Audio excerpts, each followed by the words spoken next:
Break out the ponchos and umbrellas here for this slippery matchup presented by AccuVision LASIK, the official LASIK surgery provider of the Charlotte Independents. Well, whether the players will be slipping and sliding across the pitch remains to be seen. We've got the Jacks hosting the Chattanooga Red Wolves here on ESPN+. We welcome you to American Legion Memorial Stadium. I'm Mark Schoenstert. We're in for Military Appreciation Night as these two teams ready to do battle for the first time this season. Let's see where they stand in the USL League One standings, brought to you by Piata.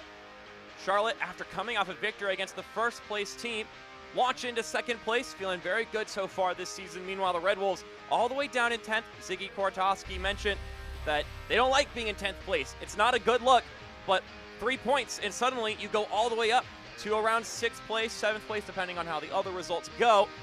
But the fact of the matter is it's so tight right now. We're still early in the season. Everyone's jumping up and down the board week by week. Here's our player to watch, presented by Great Clips. It's Tracer Mbuyu. Had a lot of goals last season and finally got his first one of the season this year. Sure, this isn't the most astounding goal Mbuyu has ever scored, but you gotta just get one into the back of the net. If you watched last season, the amount of goal-scoring chances he creates and that he puts away from different angles, different spots, he is oh so dangerous, and he just needs to get one going before we see some magnificent strikes and finishes from this lad. Meanwhile, on the other side, a face that we're unfamiliar with, Richard Renteria making his League One debut. Ziggy Kortowski's been telling me how excited he is to get this guy out there playing. He'll be one of 3 center backs rocking a 3-back system today for the Red Wolves. And here's his chance to make a good first impression in Red Wolves colors. I'm excited to see what he brings to the table. They like what he has, and we'll see if he can translate it onto the pitch for 90 minutes. Should be a fun one here in USL League One, a rainy one. We'll see if that affects any of the players on this pitch tonight at American Legion Memorial Stadium. We'll see you on the other side with kickoff on ESPN+.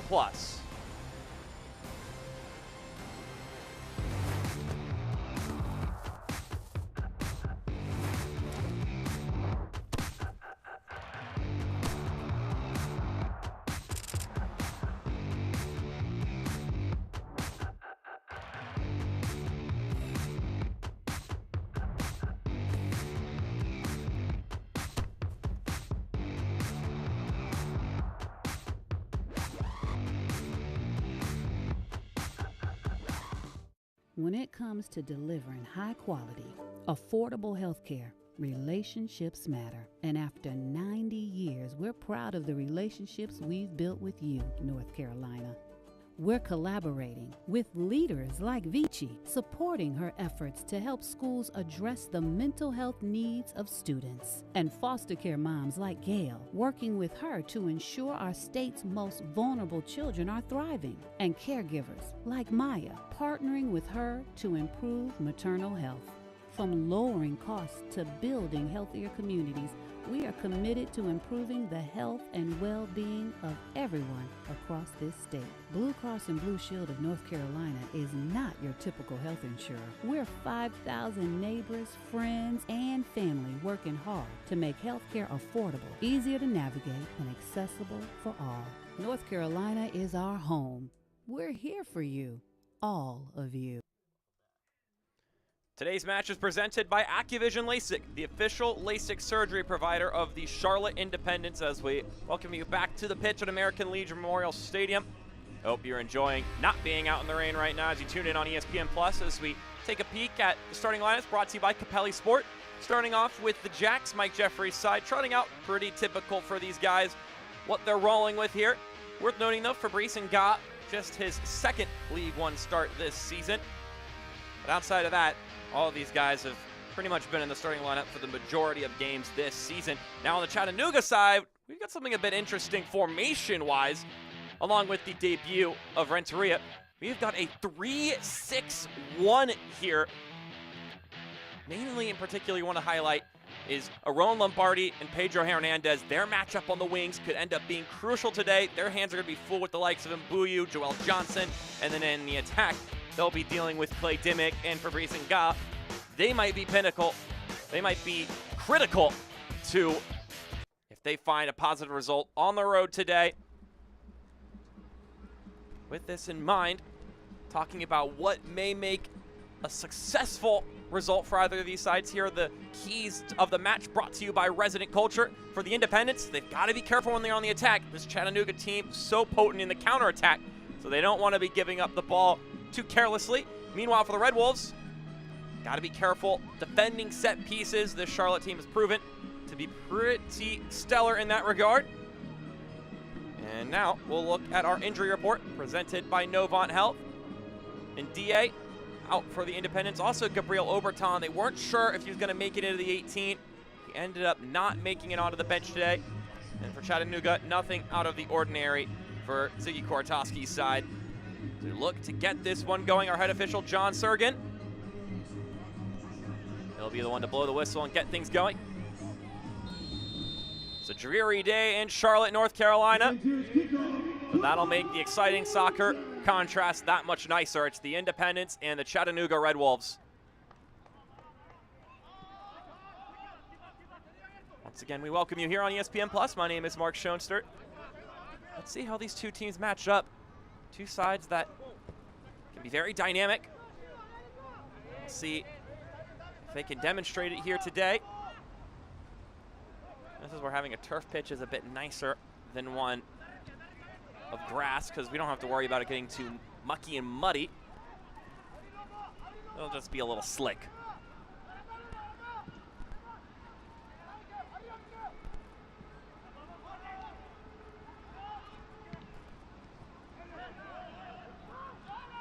Here's Chattanooga pushing forward. A chance early on. A promising moment. This is Ropapa Mensah. Mensah swings it in and into the hands of Austin Pack, the league's leading save leader. Buyo get that one poked away for just a moment before tapping it back. A comeback 2-1 victory. Last time we saw Charlotte Independents, it was here at American Legion Memorial Stadium against North Carolina FC in the Dogwood Derby. Mike Jeffries, the head coach for the Jacks, mentioned that the first half was disappointing. Said they gave up too much space.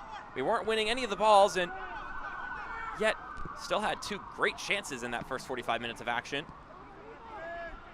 He said after the guys conceded, I'll give them credit. They played really well. Here's Mbuyu. Gelabara will play it back to Omar Sis, who will return the favor. Mike Jeffries mentioned it was nice to get a goal in the run of play. He mentioned that once they conceded, they really did well to limit the chances that North Carolina FC had, which has been a tall task for everyone in League One this season with how much firepower they've got. So if you could slow them down offensively, that's part of the battle. It's currently around mid-50s in Charlotte. You got a good amount of wind and rain to add to that, so pretty cold day,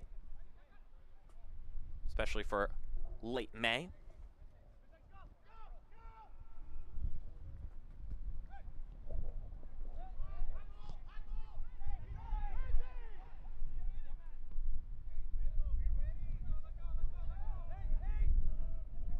Going forward now is Mikhail Williams. Now Leffy with the armband. You see there that three-back system, and on that left-hand side, Mikhail Williams won the ball.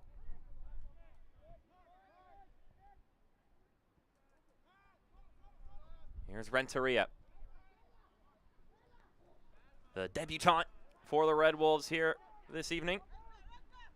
He's able to withstand the pressure from Mbuyu just barely. It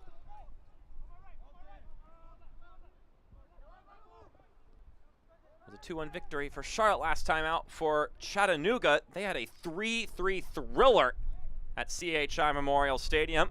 Ziggy Kortowski called it a tale of two halves. I'm talking about that game. He mentioned that they struggled tactically in the first half, which has been a consistent pattern for Chattanooga. As Walter Varela drives this one into the middle. It's still there. Dangerous moment. The shot on goal bounces into the hands of Austin Pack. First moment for either side. When you play on wet terrain, you're going to get moments like that where players just don't quite execute the way they're prone to doing. You don't quite have your footing, you don't hit the ball quite right. Just takes a little slide or a slip to suddenly cause a dangerous moment. It could also mean chances are squandered in this similar vein.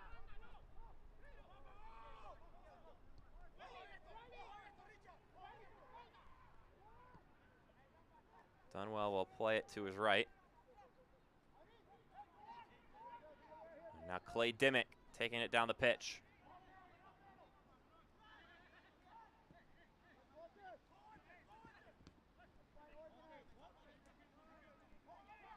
Took some time to get things right, but they competed their tail off in the second half. That's what Ziggy Kortowski said of his side. Mentioned they looked like an entirely different team. And after the game concluded, he said, I had two thoughts. First, what an exciting game, just a roller coaster of emotions. You go down 3 separate times and find an equalizer 3 separate times, and then have a penalty in added time that you don't take advantage of as this one drives into the middle. Kelly shoots and he skies it. Sailing over the crossbar, Dane Kelly looking for his 3rd goal of the season. Could not put that one on frame. Here's a look on the Accuvision LASIK replay.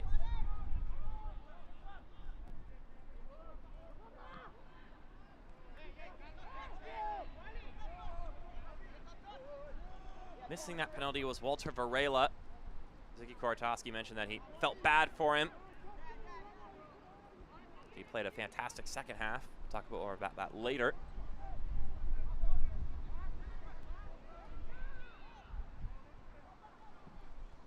Service comes in. And that one will bounce out for a goal kick. Select the official match ball supplier of the USL League One and many elite leagues throughout Europe. Visit www.us.select-sport.com for the latest Select products, specials, and more. Select the player's choice. Long ball up the pitch, and the flag will go up. Dane Kelly looking to slip behind that back line.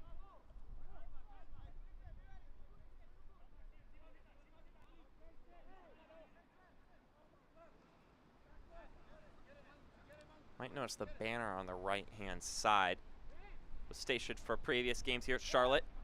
Last week it was announced the new Division I Women's Professional Soccer League, the USL Super League, is coming to the Carolinas. Take part in helping us launch our team by visiting superleaguecarolinas.com. Exciting times in the USL as a whole and for women's soccer. And for both of these franchises, both having a stake in that Super League in the coming years.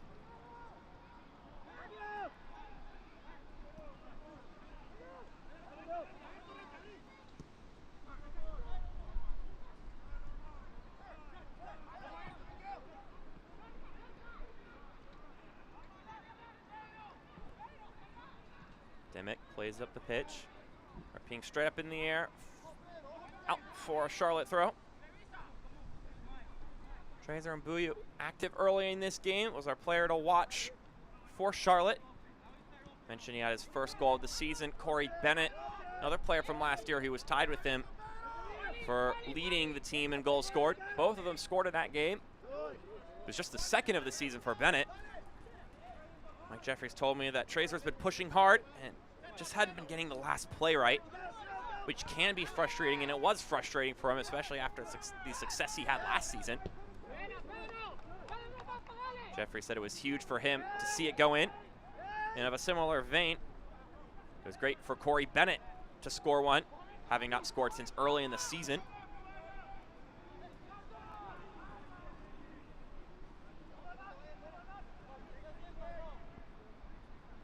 That one will roll all the way out for a goal kick.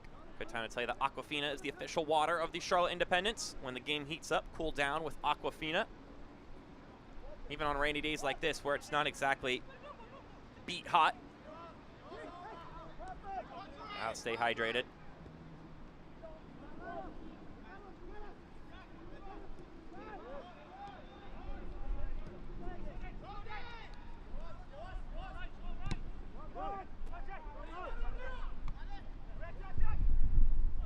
Mbuyu leaves it, which results in Walefi hitting it over to Hernandez, who deflects it out for a Chattanooga throw.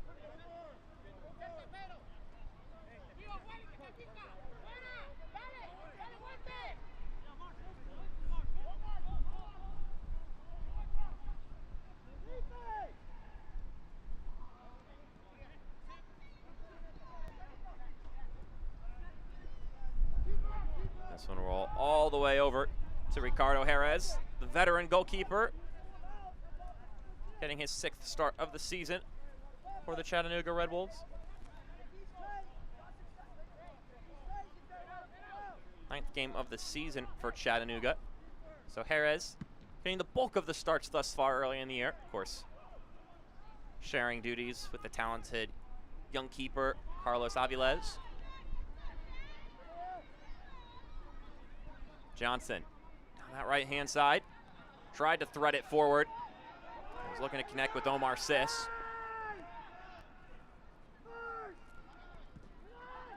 Dangerous moment here for Chattanooga. Miguel Ibarra was bearing down on Walefi. Now Varela will take it forward. He's got Hernandez on the right-hand side. Couple bodies on the left. Hernandez is able to get the cross off. This one popped up and into the hands of Pack, but it's slipping around. Once again, not everything's going to be customary today, not even for Austin Pack, who has been fantastic this season. And he gets the job done one way or another. Testing the keeper, even if they're not the best moments or even the most perfectly placed shots. Probably be encouraged today, especially after seeing this. Because on most days, you know that Pack is going to clutch that one the moment it reaches his hands. But today, maybe a little bit more of a precarious endeavor.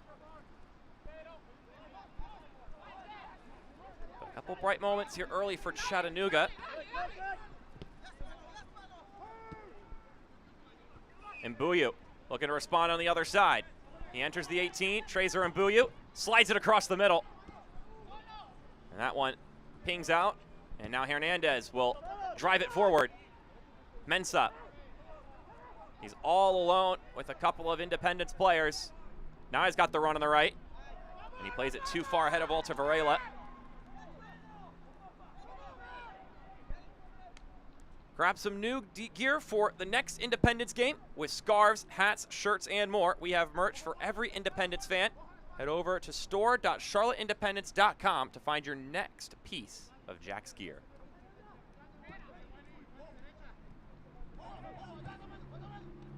And looking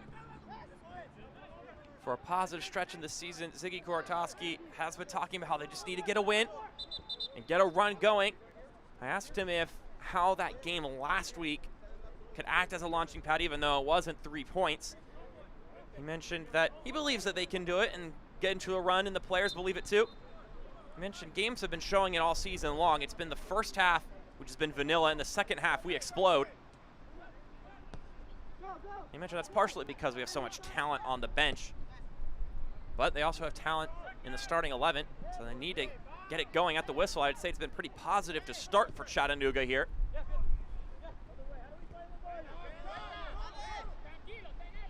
Both sides have created some chances. Austin Pack, the one who's been challenged between the two keepers, more so I would say.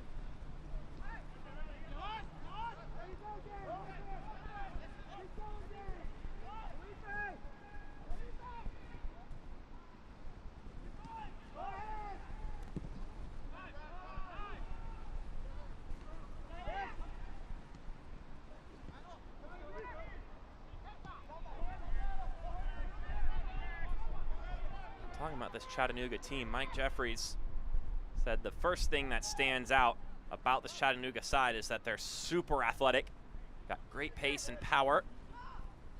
A couple of players in particular that he wanted to highlight and mention. Rapapa Mensah, top of that list. Mentioned that he came in late, but he's been a guy who, throughout his career, Mike Jeffries has looked at several times and thinking about acquiring. He did mention, though, as long as he's been in the business, who hasn't been a player he's looked at least among the guys who stick around. And at a point or two, you debate thinking whether a talented player like Mensah is worth bringing in.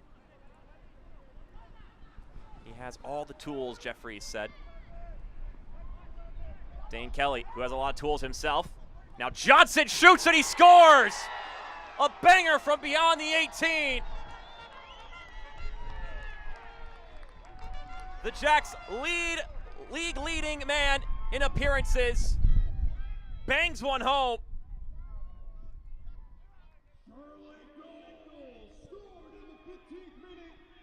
Joel Johnson with a fantastic strike and a score for the Jacks, brought to you by Botero Carts. Here's a look on the Activision LASIK replay.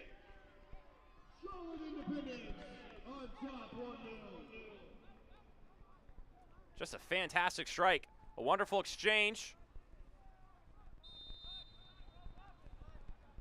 Joel Johnson, Dane Kelly, I believe that was Clay Dimmick who was on the assist there, right in the middle of that exchange. And that's Johnson's first goal of the season for Charlotte Independence. And this is his 163rd appearance for the Jacks. He started with them 7 years ago.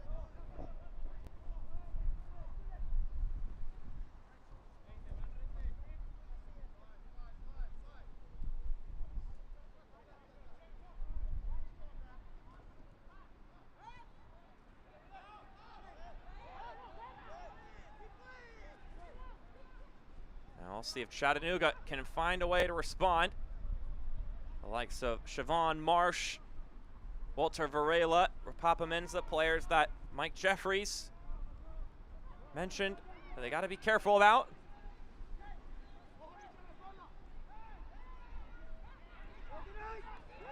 Very dynamic players in their regard. Now the Jacks potentially hungry for more. Mbuyu chests it down, and that one gets thudded away. Fans, Pepsi Cola is the official soft drink of the Charlotte Independents. Enjoy an ice cold Pepsi while watching the Jacks. Pepsi, born in the Carolinas.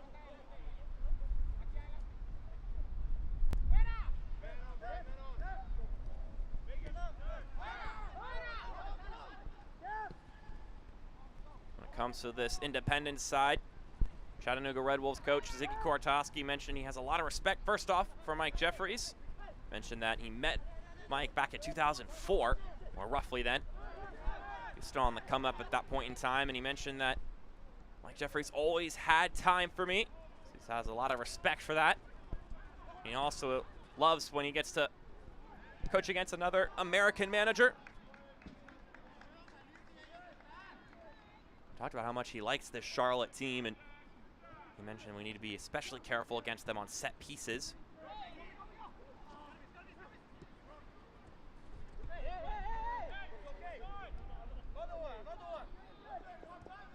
That's Ziggy Kortowski right there, standing right next to Fabrice Nga.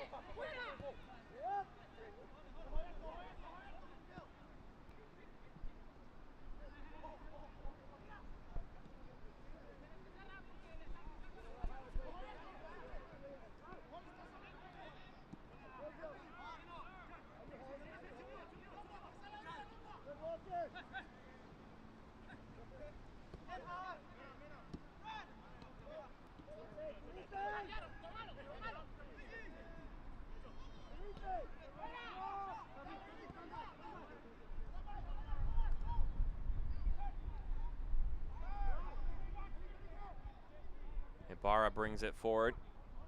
Now on the right-hand side, service swings in. That one headed away.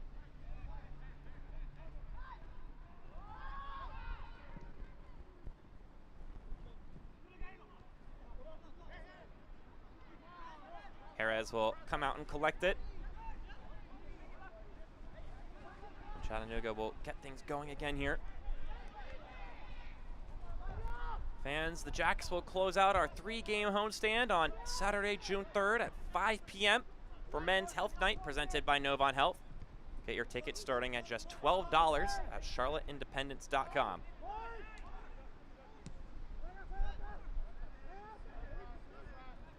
Hopefully it won't be as rainy a day.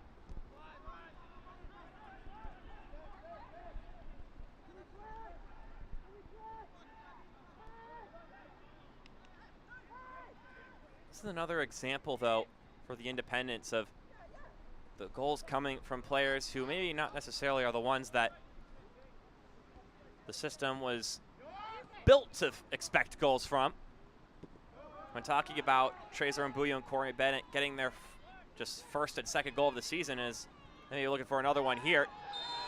Kelly gets brought down, and we're gonna get a yellow card issued to Manuel Madrid.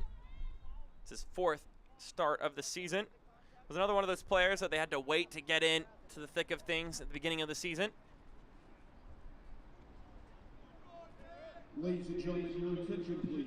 So we'll get a free kick here for Charlotte. Yellow card, courtesy of 11 Lakes Brewing Company. 11 Lakes Brewing Company bringing you the yellow card here. If you're looking for a little Greek, a little Southern, and always fresh, enjoy a great meal at your local Showmars.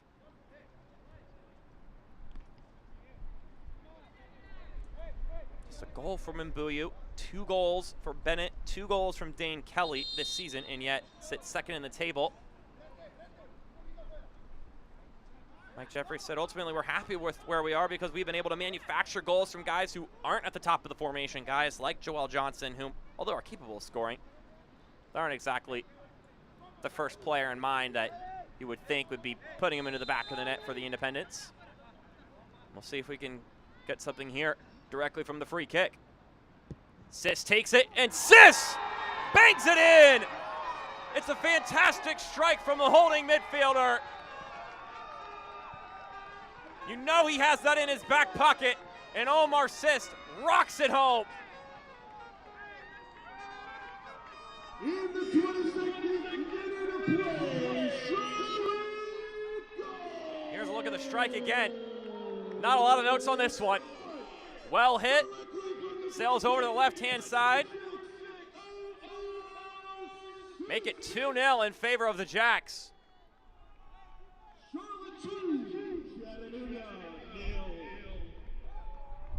Omar Sis with the goal, brought to you by Botero Carts, his first goal of the season. So as we were just saying, everyone's getting in on the goal-scoring party for the Jacks this season. And what a time it's been. It's a serious hole now for the Chattanooga Red Wolves. They did find themselves down 3 separate times against Union Omaha, but all of those were 1-goal deficits. So they face a new breed of problem here. Joel Johnson loses it. Rapapa Mensah poking it out. Mensah with a pocket of space. He sends in the cross. And that one's headed outward. And they're going to call a foul on that. Some contact on the back will mean a free kick for the leading side.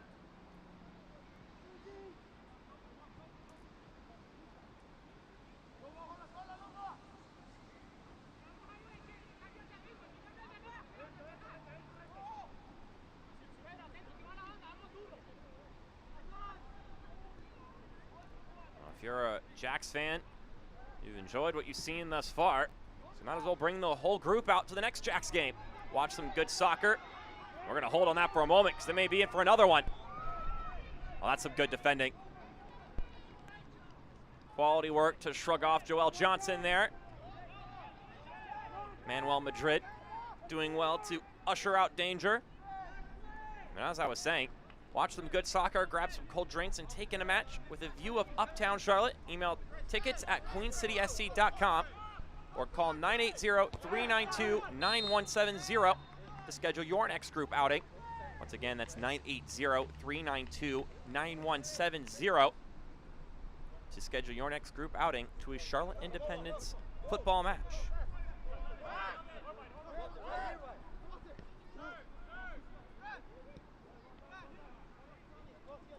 So we've got 3 firsts for the season between those 2 goals for the Charlotte Independents. Joel Johnson's first goal, Omar Sis's first goal, and Clay Dimmick's first assist.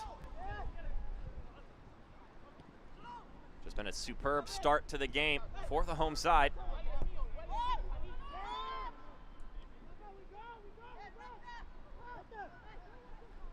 Definitely rewards these fans that toughen out and come in the dreary weather and watch the Jacks play. They've been gifted 2 fantastic goals from outside the penalty area.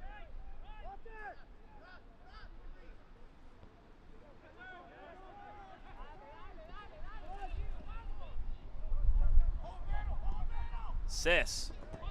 Oh, that's lovely. Maybe a little bit too much juice on it, though. The right idea, though, from Sis.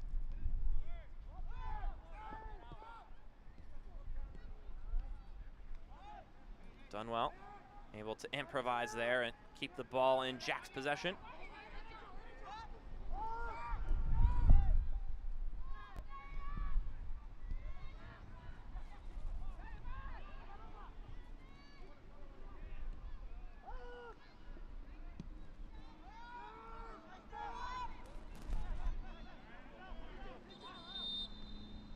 We're going to get a whistle from our head official, John Sergen. Player down for the Charlotte Independents. Trainers are getting waved on. That's our second goal scorer of the day, Omar Sis.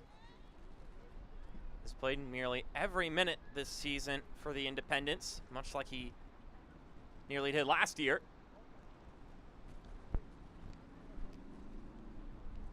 Just a superb holding midfielder who also has a lethal boot. We've seen the kind of finishes he can have both last season and now very clearly here this evening at American Legion Memorial Stadium.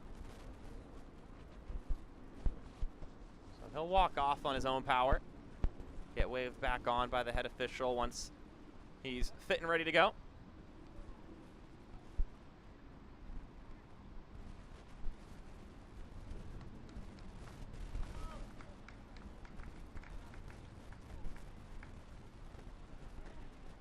There's Mike Jeffries,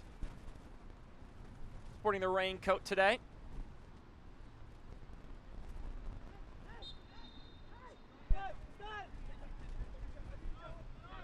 His team currently 4-2-4 in USL League One play this season, looking for win number 5. It's certainly in a comfortable place to do it as of right now. I mentioned when they rolled out their lineups that been pretty standard from them this season, what they're trotting out here today. Meanwhile, for Chattanooga, they've been doing a lot of tinkering with their personnel, both who's playing and where they're playing.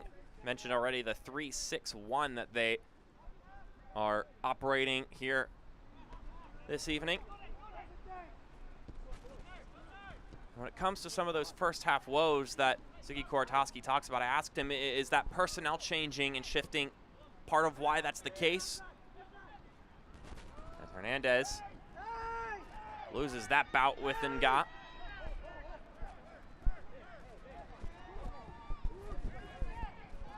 And this one over the top will get played back by Jerez. That one a little more bounce on it than maybe was comfortable, but Jerez more than up for the task. Varela plays it out to the left. Tracking back is Omar, excuse me, that was Joel Johnson. This is Omar Sis.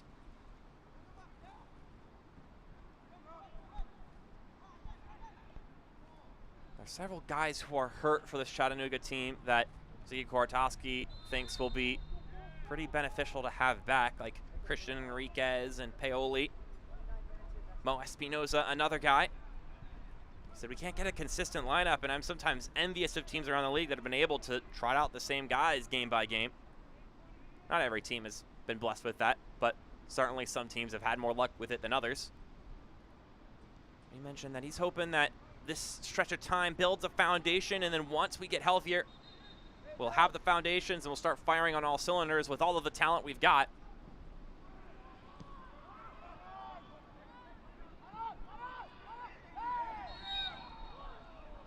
Ibarra going to be called here.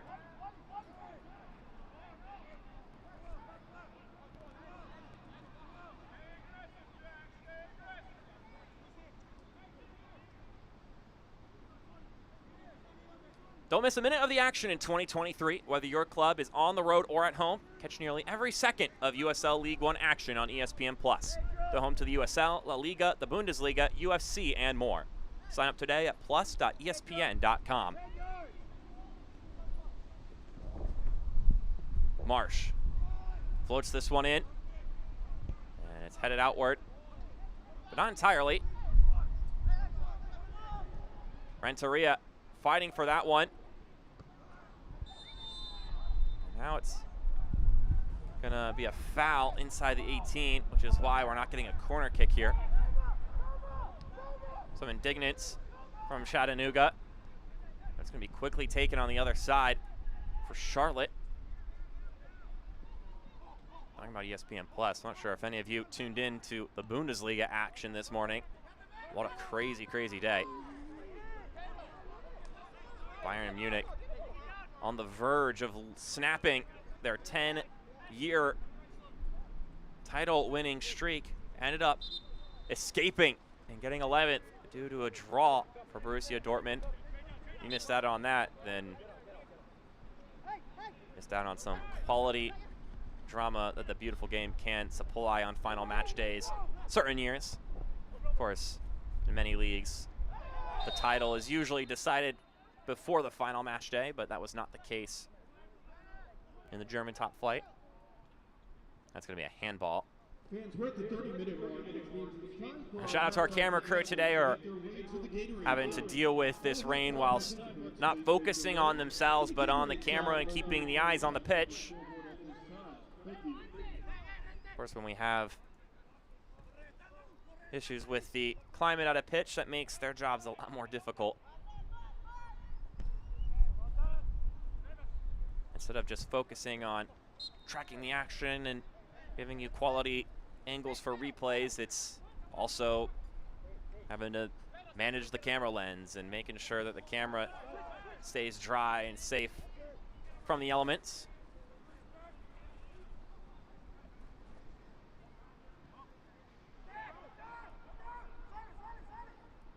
So far, so good for the Independents. Of course, that's easy to say with the scoreline, but also just from their organization offensively.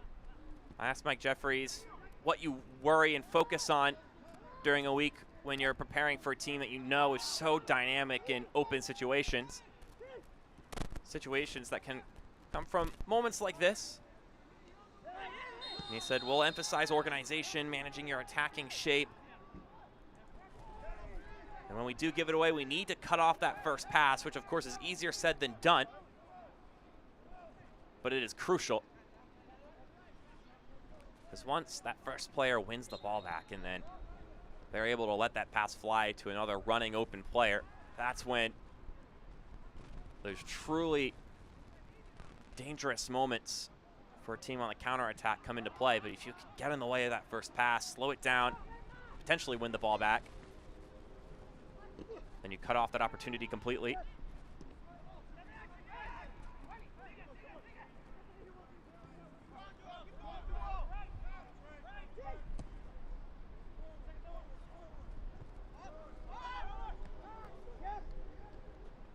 Sis heads it forward for Ibarra. Joel Johnson. Played it forward for Miguel Ibarra. Chattanooga wins it back with Leffy on the ball now.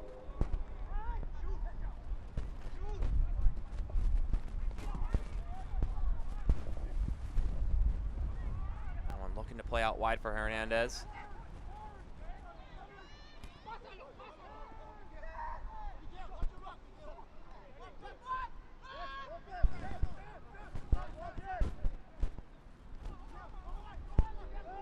Minutes transpiring. Charlotte Independents with just 2 shots, and both of them have hit the back of the net. Of course, that's what the stats say. I would say there's also that Dane Kelly effort earlier that's not being counted, because surely the 2 goals are being counted as shots. So I'd say 3 shots, 2 of them on target, and both of them fantastic strikes from the likes of Joel Johnson and Omar Sis. One on the run of play, one directly from a free kick. Independence also with the roughly 56% possession advantage.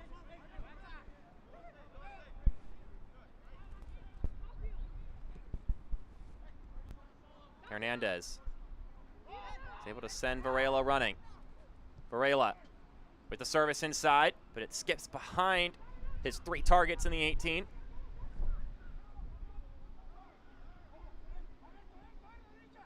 Sis switches the pitch. Johnson has a man running. It's Nga. Instead, he opts to play it back to Ibarra.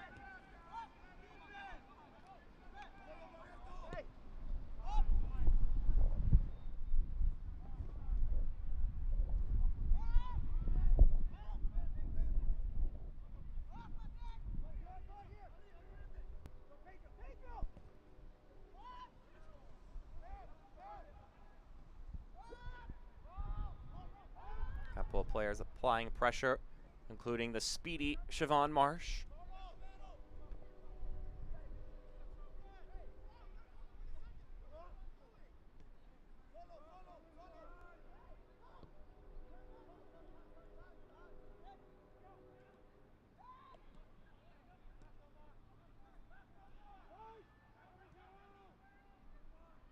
Chattanooga pushing forward once again. That's a good ball through, but the offside flag's going to go up. And that's going to stop that opportunity dead in its tracks. Make your own schedule with our new Flex Plan ticket package. Charlotte fans, you could get tickets at a lower rate for the matches that fit your schedule just by emailing tickets@queencitysc.com or calling our ticket office at 980-392-9170. Once again, that's 980-392-9170.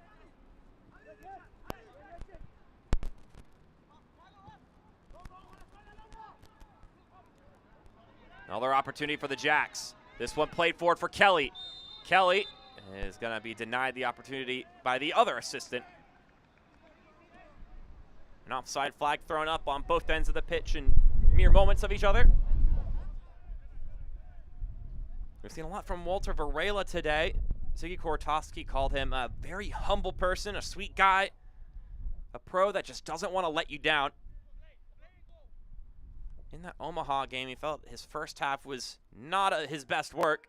I had a talk in the dressing room during halftime, and he came out and really made a difference in the second half. Ziggy Kortowski, you can see there on the left-hand side of your screen as we pan away, said he was incredible. It was so much more dangerous as you have a player crouched down. John Sergen hasn't noticed it yet. Alefi raises his hands up, and now we'll get the whistle. And so Alefi, the first one to go over and check up on the ailing Independence player. I believe that's Dane Kelly.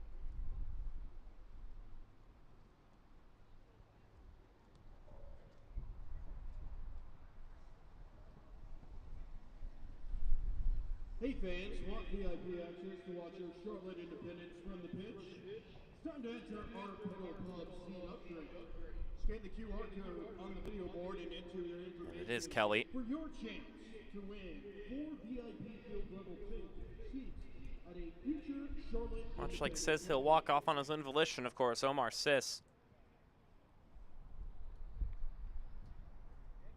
able to get back into the game and has very much left his impact on this one.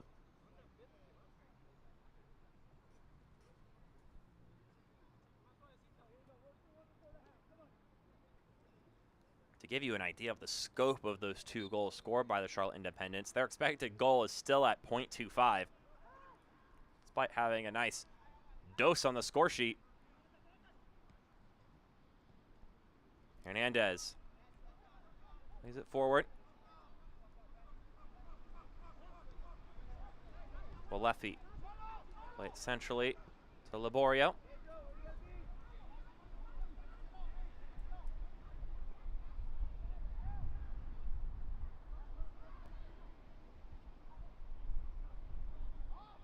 Marshall play it back. The Red Wolves looking for something to hang their hat on before that halftime whistle. Really hasn't been the worst of halves from them, but you find yourselves down 2 goals from 2 fantastic finishes.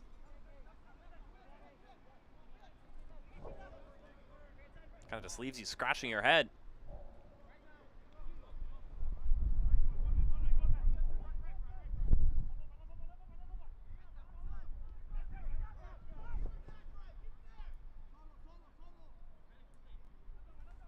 These guys, see, Kortowski mentioned, they're hungry, ready to find some results. This is certainly not the way they would have expected or hoped this game to go under in this first half, but the situation is the situation, and we'll see if they've got the fight to come back into this one, or Charlotte are just of too high a quality here. I mean, they're second in the table for a reason, and they've proven that they can score some fantastic ones if given the opportunity.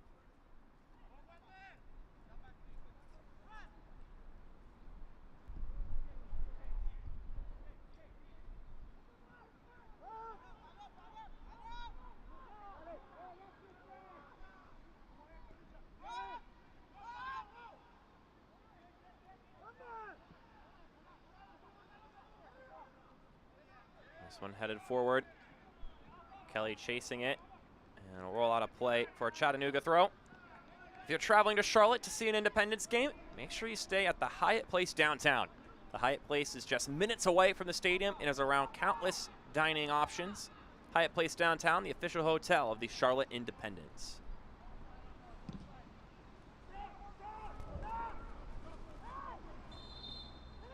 Joel Johnson, our first goal scorer in the game today. Talked to Mike Jeffries about him a little bit since he just surpassed, became the most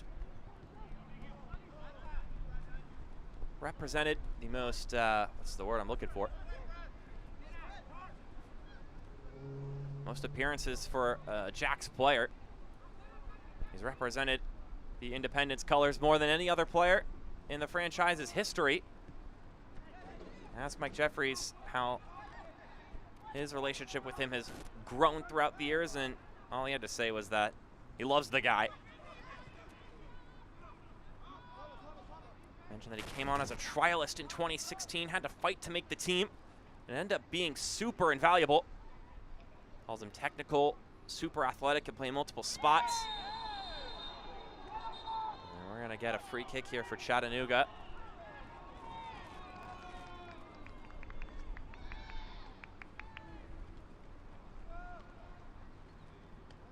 So a yellow card just been issued to Clay Dimmick for that foul. That'll be his second yellow card of the season.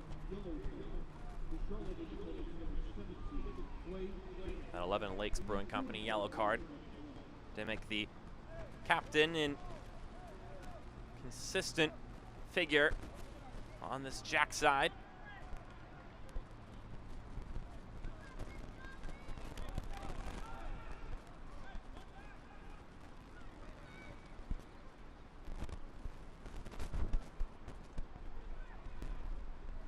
Chattanooga finds something here.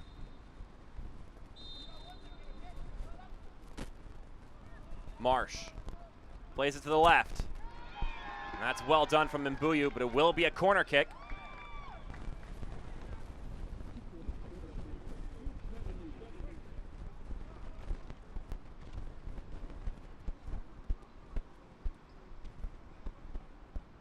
Chattanooga have the deficit before the halftime whistle.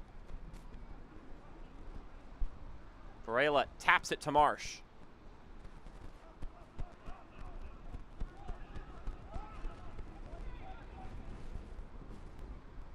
Service comes floating in and into the hands of Austin Pack. Fans, last week it was announced the new Division I Women's Professional Soccer League, the USL Super League, is coming to the Carolinas. Take part in helping us launch our team by visiting superleaguecarolinas.com.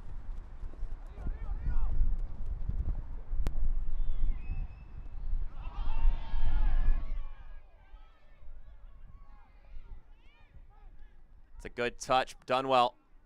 Pings off his shin. Marsh holding it through the traffic.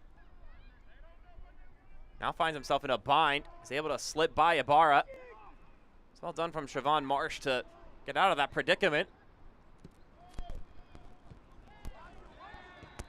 Goss stepping on that pass and temporarily winning it for the Independents. It'll be a Chattanooga throw here.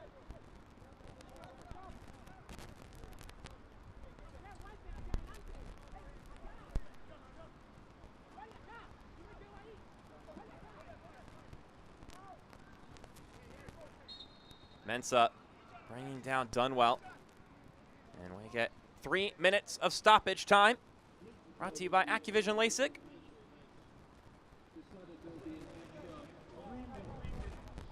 And we've had quite the first half here. Early chances for Chattanooga. And then the Independents are able to find 2 fantastic goals. I think both of which, in their own right, could compete for goal of the week. Make sure you keep your eye on Twitter.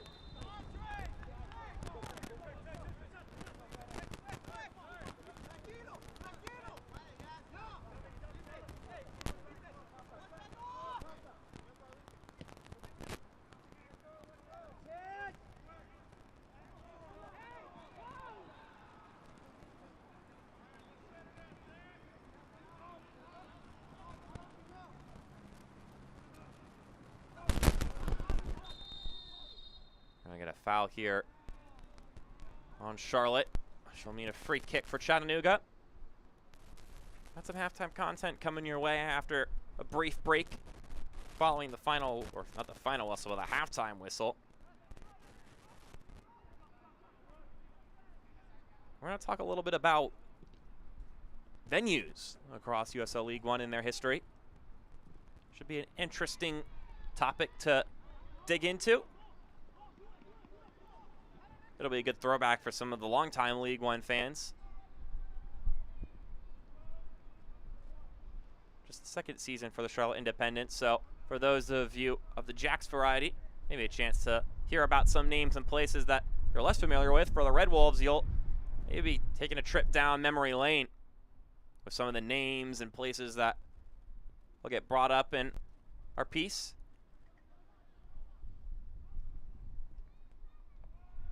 Corner kick sails up, headed around a couple times. Lombardi gets it on frame, but it's into the hands of Austin Pack, as it so often is.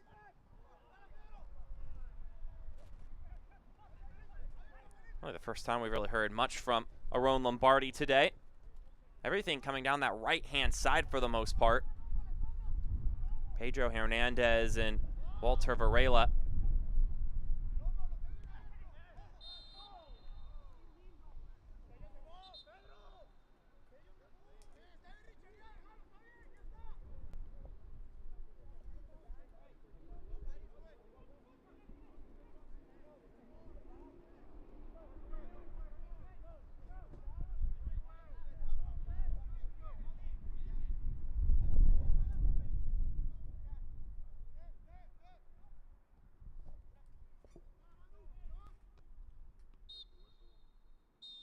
And the halftime whistle is blown. 2 fantastic strikes from the Jacks. Puts them up 2-0 over the Chattanooga Red Wolves.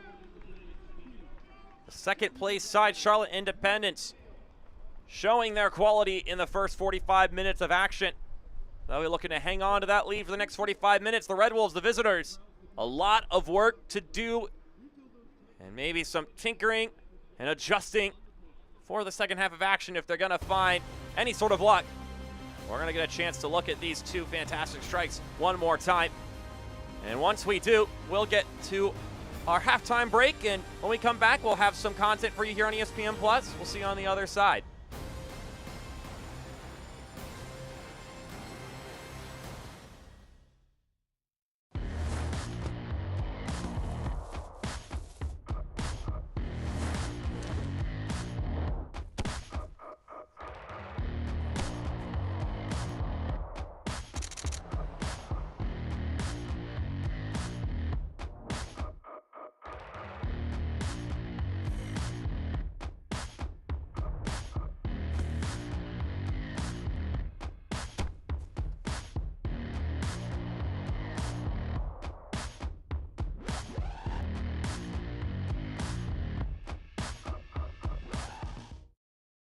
Stand up, Independence fans. Take a break from squinting to see that tiny soccer ball bounce around that big field. Now take off your glasses, rub your eyes, put some eye drops on your contact lenses, or let my friends at AccuVision LASIK help you get that 20/20 vision you need to see the match in high def. Mention Independence and get $1,000 off LASIK. Go get the details right now at AccuVisionLASIK.com. That's AccuVisionLASIK.com. Are you ready? Ready for more of the game you love? Ready for more players and more teams? Ready for more stadiums, for more fans in more cities? This is a different league. The USL Super League, built for the future of women's soccer, bridging the journey from youth to pro, connected to the global game, and bringing it all closer to home. Are you ready? Welcome back to halftime here, brought to you by AccuVision LASIK. 2-0 your scoreline in favor of Charlotte. Also happening today, Northern Colorado Hailstorm opening up their new venue, which got us thinking about all the kind of fun venue history and trivia in USL League One. With the opening of the Future Legends Complex. It got us thinking about home here at USL League One, and more particular, home venues. Starting with all across the league, we've had clubs have different homes throughout their time in USL League One. Of course, the Hailstorm now on to home field number 4, but I think they're going to be lodged into that 4th spot for quite a long time now. Meanwhile, Toronto FC2, for those of you who remember from 2021, played at 3 different home venues in one season. And not only were they different home venues, they were in entirely different parts of the continent. Arizona, Florida, and then, of course, back home in Toronto at BMO Training Ground. Also worth mentioning, Madison, one of the many of the 6 clubs that have been at 2 parts. They played at Hart Park in Wauwatosa in 2020 when they couldn't play at Breese Stevens Field, but which puts them behind Richmond at City Stadium when it comes to most games at a single venue. City Stadium leading the way in that regard, and they're going to lead the pack for quite a while. I don't see Richmond going anywhere else. Interesting note, the other 3 teams that are on this list, or at least the venues they played at, are no longer in use in USL League One. Keno North Stadium is still being used, but it's in USL League Two now with FC Tucson. Legacy Early College not in use anymore, Greenville going to Paladin Stadium. And then, of course, Tormenta leaving Earth Russell Park for their shiny new venue halfway through last year, or more like 3/4 of the way through last season, just in time for them to host a League One title game. When it comes to win percentage, though, Werner Park shouldn't come too much of a surprise for USL League One fans who have been watching for the past few years. The different dimensions of that park, with how narrow it is, the way the pitch is. Union Omaha plays there more often than everyone else, and thus are more used to the way that pitch works, how it plays, what are the best tactics to use to find points, to find victories. Omaha has been so good at getting draws when they should be losing, getting wins when it could be a draw, because they just know how to play their game at Werner Park. Also worth noting, these are the only 4 clubs with above a 60% win percentage at these respective venues. And of course that counts draws as 0.5 when it comes to win percentage at that point in time. So when it comes to home and field advantage, these are the place to go, and there's really not much separating anybody else from joining into that pack. When it comes to scoring at home, I think it's pretty standard that Emiliano Terzaghi would be at the top of this list with how many goals he has bagged throughout his time in USL League One. Surely he scored a ton of them in front of his home venue at City Stadium. Juan Galindra is on that list at CHI Memorial Stadium. And then that championship run year for Union Omaha, Evan Conway and Greg Hurst both going on a tear that season. As a whole, of course, a lot of those goals going to be coming at Werner Park. And then last but not least, though, there are some venues that may be circling names and saying we're not allowing this guy to come back. Azad Liadi with a hat trick in that wild 4-4 game in 2021 with Tormenta. And then Ronaldo Damas with the fastest hat trick in 30 minutes at BMO Training Ground. And then Garrett McLaughlin with Toronto scoring 3 goals at Wake Med Soccer Park, and then joining North Carolina FC. I hope you've been enjoying this content. We'll see you on the other side on ESPN+. Sometimes the ball doesn't bounce your way. Sometimes you feel alone, like your world is collapsing, like there's no hope. But you're not alone. Someone is there to listen, to talk, to help you up. The United Soccer League is proud to support the 988 Suicide and Crisis Lifeline, because everyone needs support.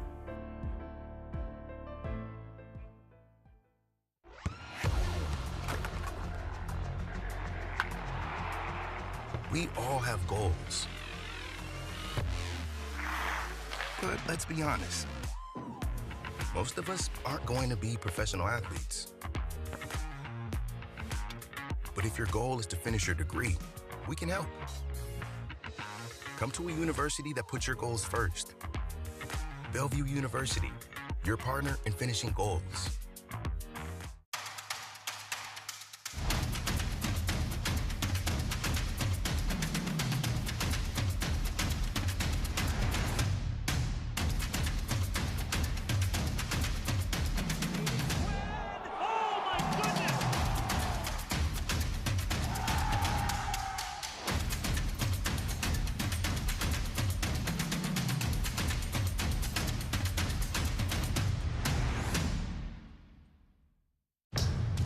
Are you ready?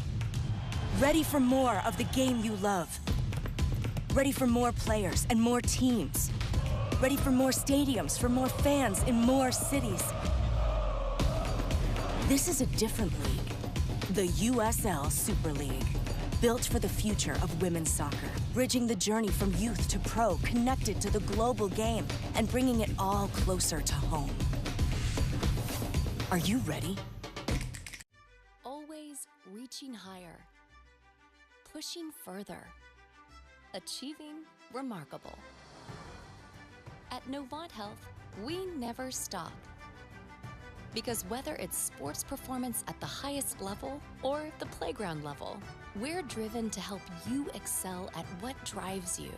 Not just keeping you healthy for the game, but also healthy for life. Novant Health. Expect remarkable. Welcome back to halftime here, brought to you by Activision LASIK. 2-0 your scoreline here between the Jacks and the Red Wolves. I'm Mark Schoenster. Let's get into some halftime content here. Talk about some of the main bullet points around the league. We already talked about Future Legends Complex. Next week will be the first time since 2021 that every single team will play on the same day. That's right, 6 games of USL League One action. It'll be the first of several times this season where that will be the case. Didn't have it at all last year due to the odd number of teams. Wasn't even a possibility, but we're back to 12, which means that we can have so much League One fun all at the same time. Meanwhile, here's an updated look at the standings brought to you by Piata. One team that I really want to highlight here is all the way in 3rd place, Northern Colorado Hailstorm. 14 points, just 7 games played, and that's only 7 games played with the one that they are in currently right at this moment. This is a team that's going to be a threat at the end of the year as a title contender. This Hailstorm team has been playing away from home the entire season and are finally getting to play at home, which is a perfect segue into our next segment, the out-of-town scoreboard, brought to you by Novant Health. 3-0 your scoreline between Central Valley Fuego, and I actually think they scored a 4th goal before the halftime whistle blew just moments ago. So just a thrashing happening in their true home opener. The Hailstorm waited all season long last year for Future Legends Complex to be built, and boy, are they christening it with an absolute devastating first half against Central Valley Fuego. Lexington, with the goal from Nico Brown, has the advantage in that game in the 2nd edition of that rivalry between them and one Knoxville. Woo! We got a lot of games happening, and we're going to have 6 of them next week. We got 45 more minutes in this weekend's action between the Jacks and the Red Wolves. We'll see you on the other side with the highlight stats in the second half kickoff on ESPN+.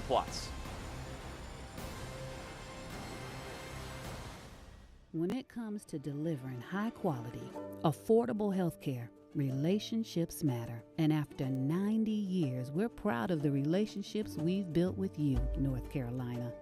We're collaborating with leaders like Vici, supporting her efforts to help schools address the mental health needs of students, and foster care moms like Gail, working with her to ensure our state's most vulnerable children are thriving, and caregivers like Maya, partnering with her to improve maternal health. From lowering costs to building healthier communities, we are committed to improving the health and well-being of everyone across this state.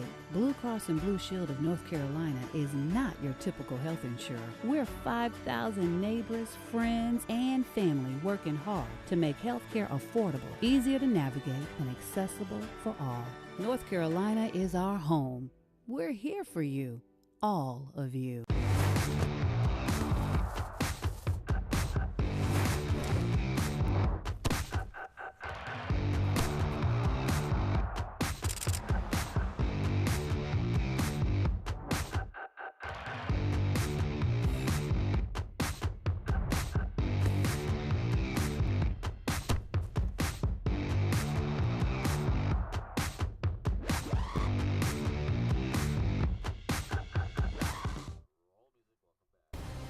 Welcome back to the tail end of our halftime content here on ESPN Plus, brought to you by Accuvision LASIK. We're about to get into the second 45 minutes of action, but before we do that, let's do some recalling from the first 45 minutes of action, brought to you by Accuvision LASIK on the highlights.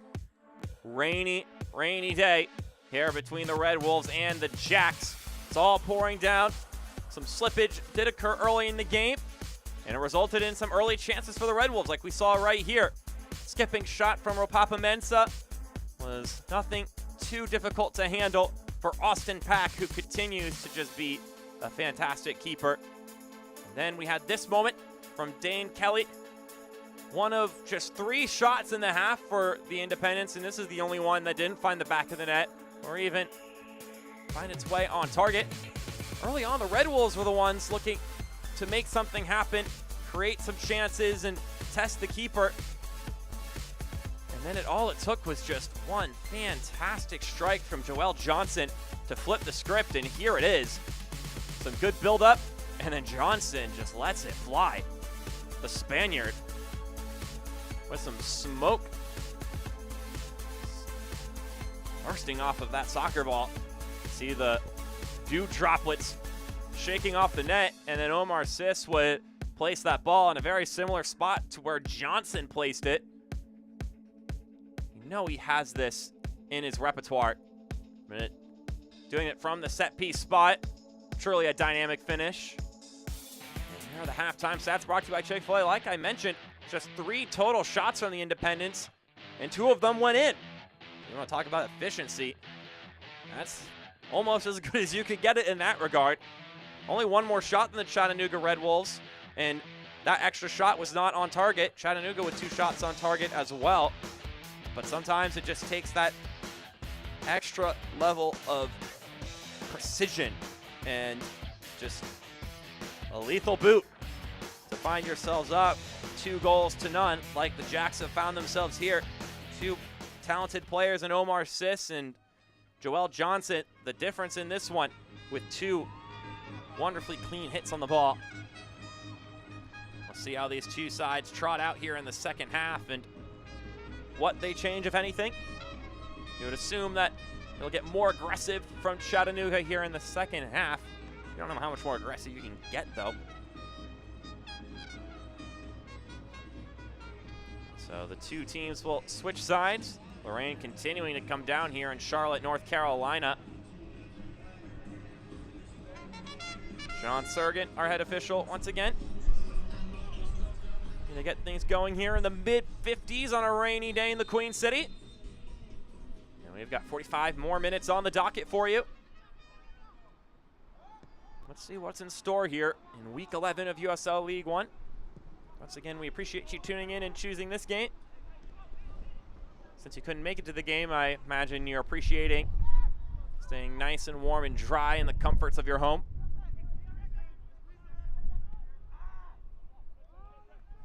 It's a tall hill to climb for Ziggy Kortoski's side, especially against a team such as Charlotte. Joelle Johnson squares it centrally. It slips through. This shot well off target. Trazer and Mbuyu couldn't put that one on frame. An early opportunity for the Jacks to make it 3.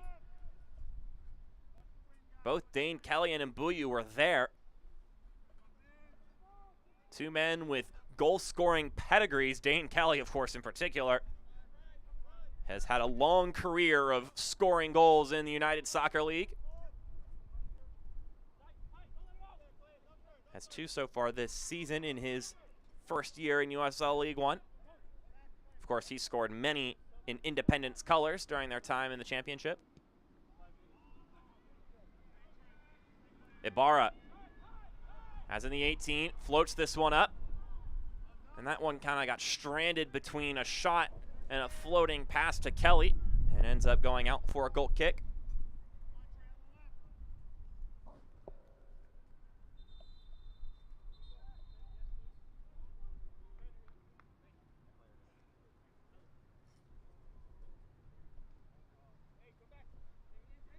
Mikhail Williams slow to get up.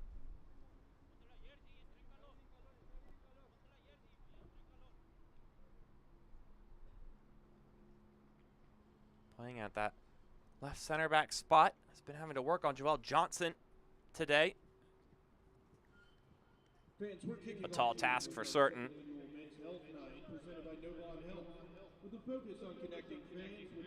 Mikhail Williams will look to walk it off here.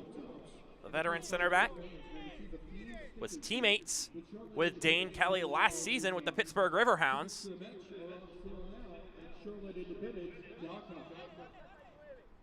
And that's going to be the end of the night for Mikhail Williams. Once they're able to get him off the pitch, got options on the bench. Defensively, Nico Cardona will be the choice replacement. Just be a second time off the bench this season, Nico Cardona. Has 7 starts on the year. So certainly a situation where Ziggy Kortowski is comfortable throwing him in at a moment's notice. So he'll come out. Williams will make his way to the bench. This substitution brought to you by Atlas Chiropractic and Wellness. That'll probably be his job to look out for Joelle Johnson, one of the goal scorers. Mike Jeffries called him a super upbeat guy, Joelle Johnson. Thoughtful about the game, and when he wanted to come back to Charlotte, Jeffries said we were happy to welcome him back onto the roster. Said in the first half, 163 appearances now for the Independents. No one has had more caps for the Jacks.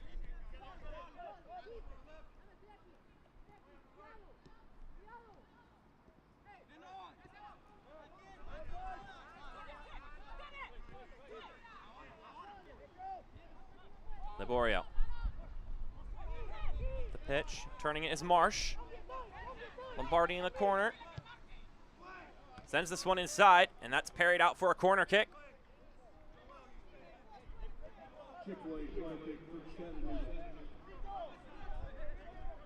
All the corner kicks today so far have been for the Red Wolves.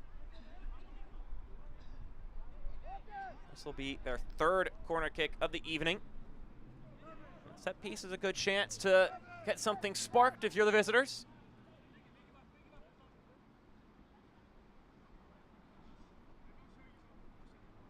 And they are going to flood the goal line here on the set piece. Varela plays it in, and it's punched away by Pack.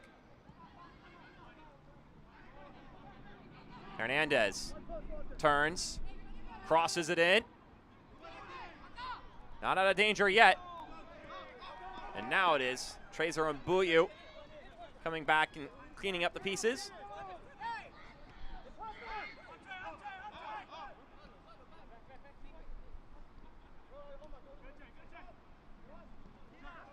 Here's Liborio with Mbuyu sliding away.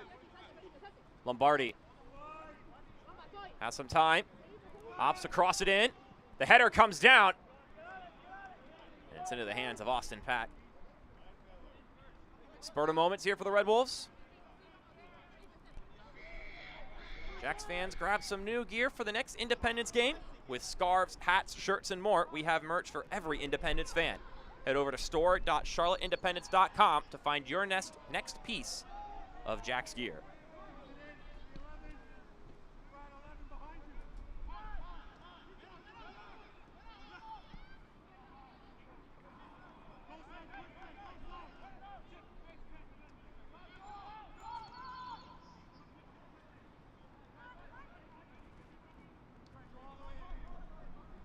Richard Renteria tosses this one back into play. That'll be knocked out for a Charlotte throw. The USL and ESPN continues as the summer heats up. Memphis 901 FC and Aaron Malloy head to the Valley of the Sun to face Manuel Arteaga and Phoenix Rising FC.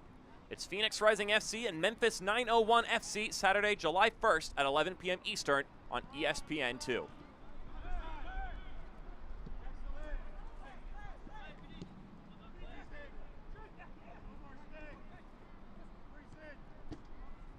Dimick plays that one too far ahead. He'll be out for a Chattanooga throw. Just the third road game of the season for the Red Wolves. Ziggy Kortowski said that bus travel can be good. Guys are playing cards, having many meals together, talking about the game, and have more opportunities to fine-tune things when you're on the road, which I think is an interesting perspective to have on it. He said that when you're at home, you got to perform. You have that pressure to entertain the fans that have come out to see you play. When you're on the road, you have more chances to tinker and tweak with things. So then when you come back home, you're a more refined product. You can put in the work, go through some things when you're on the road. It'll be sharper, better, and a higher quality product for when you go home. You need to give the fans what they paid for. Walefi with the rolling ball up ahead. Hernandez will chase into it. That's well shielded off by Shalom Duty.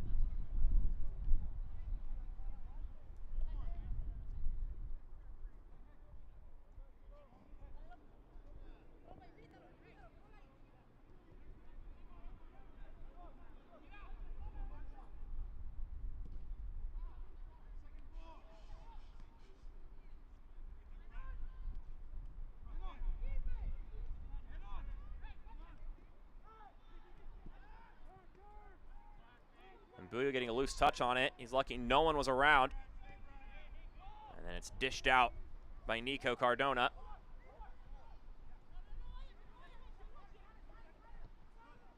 Sis, one of the goal scorers, will play it all the way back to Shalom Duty. Two staples from last year. A lot of returning players to the Charlotte Independence team.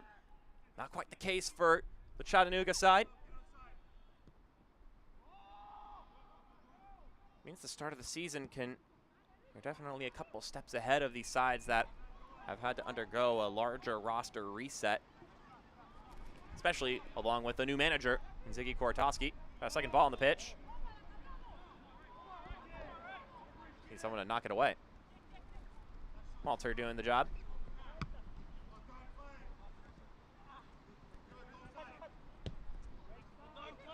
Dimick with a nice ball to Ibarra. Manuel Madrid, back to Cardona.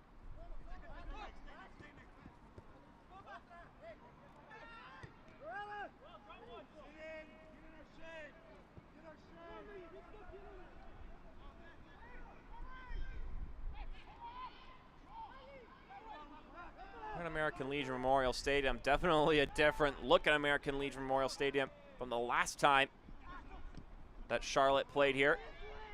That one was an afternoon fixture on a Sunday. Certainly a lot sunnier, a lot warmer.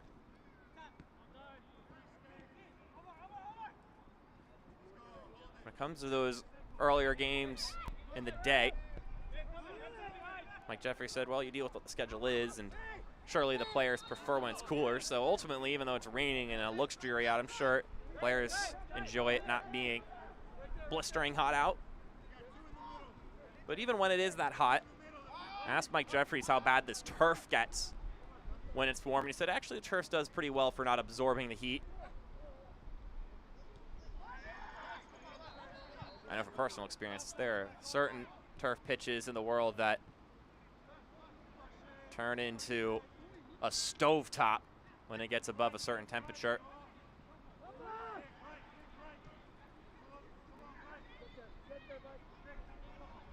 Here's Varela moving forward. Varela into the 18, the pass goes. Marsh turns, Marsh dishes it out, and Lombardi can't put it home. Austin Pack denies him.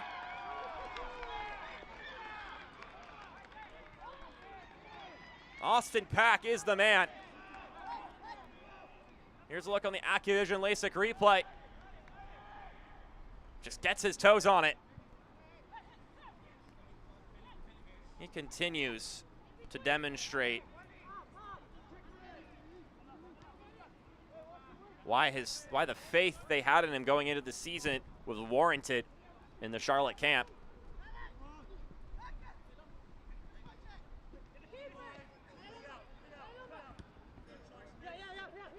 That one popped out of play by Spielman.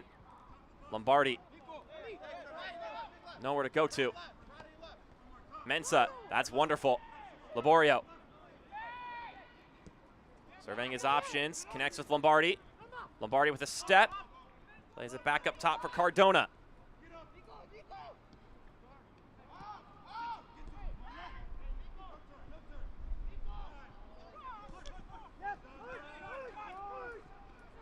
Now it's Mbuya bringing it forward for the Independents.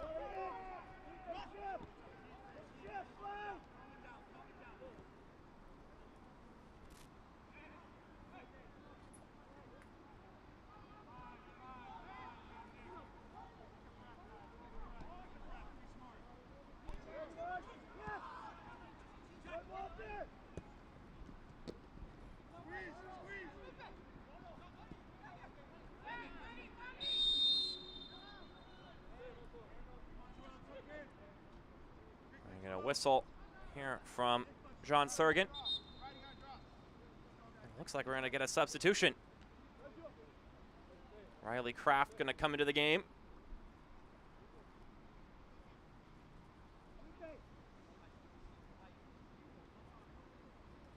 So 2 substitutions for Chattanooga. Riley Kraft coming in for Siobhan Marsh. Meanwhile, Pedro Hernandez will come out, and Mael Malongo will come into the game. We talk about having talent coming off the bench for this Red Wolf side. These are 2 prime examples of that. Both substitutions brought to you by Atlas Chiropractic and Wellness.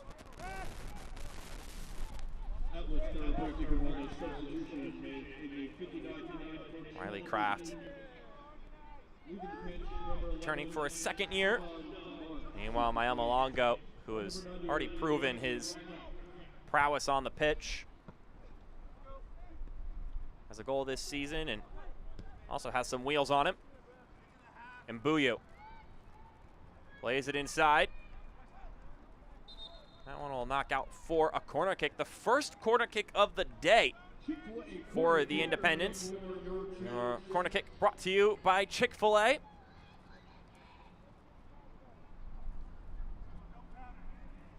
Well, this will be the first set piece that Chattanooga will have to look out for. I mentioned that as a key to the game for them, is to defend these, because the Independents been proficient in it. Have a goal last week from the set piece.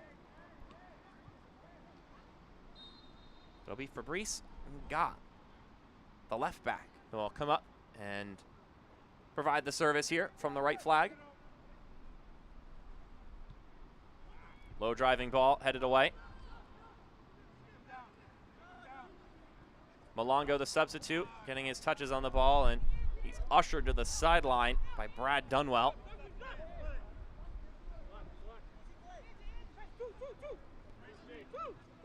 Come join us for Men's Health Night on June 3rd when the Independents take on Union Omaha. First kick is at 5 p.m. and the party on the plaza starts at 4 p.m. Tickets start as low as $12 and are available at charlotteindependence.com. Spielman able to chip that away from Malongo. Dimmick rifles it off of his shins. Mbuyu rolls that up the pitch, and coming out of his box is Ricardo Jerez.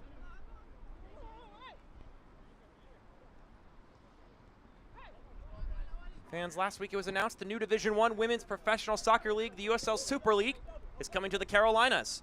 Take part in helping us launch our team by visiting superleaguecarolinas.com. Mentioned early in the game that on top of that, Chattanooga will be looking to add a team to the Super League as well. Of course, they're pending some renovations being made to their venue, CHI Memorial Stadium, one of which is switching their pitch from turf to grass, which they are fully intending to do. Announced earlier this week that that change would happen during the offseason. That along with some other additions. The Lady Red Wolves off to a great start this season. 3-0-1. Ziggy Kortowski told me that first off, the news about the Super League is great for Chattanooga. I asked him about how much time he gets to spend with Luke Winters, the head coach of that side, and he mentioned that he hasn't recently, but did more so in the preseason. So they keep in touch weekly, but they don't cross paths in the office or anywhere due to how both teams' schedules are operating. He mentioned that it's a pleasure to have the women's team and Luke Winters in the organization as a whole.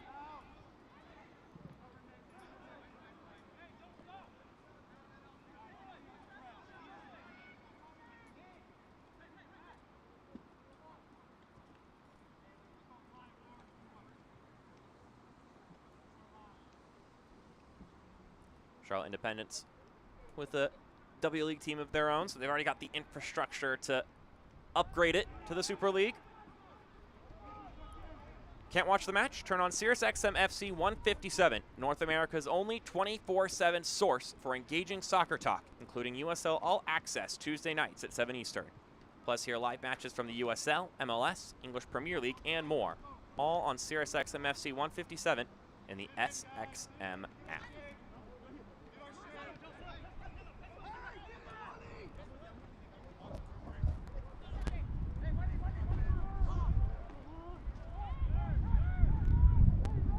Mbuyu turns and brings it forward. Trezor Mbuyu gliding as he goes. They can't get that one around Nico Cardona.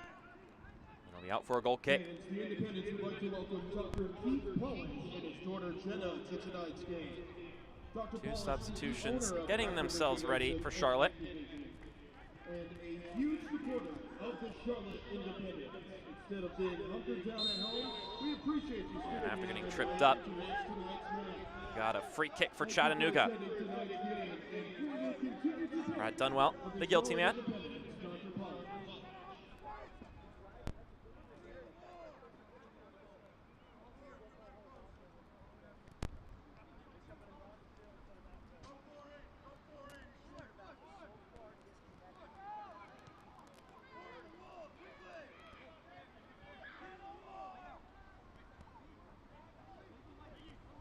Riley Kraft alone behind this ball. It was a dead ball free kick that put Charlotte up 2 goals. Or put up their second goal. Kraft tried to rifle it, and that one could not have felt comfortable if you're Shalom Duty.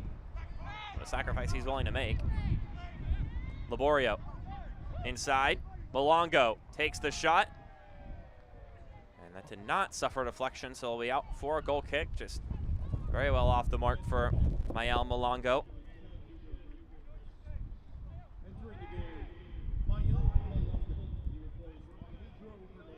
Not going to bring that substitution on just yet, but as you can see, Corey Bennett and Avion Flanagan both preparing to come into the game for the Independents.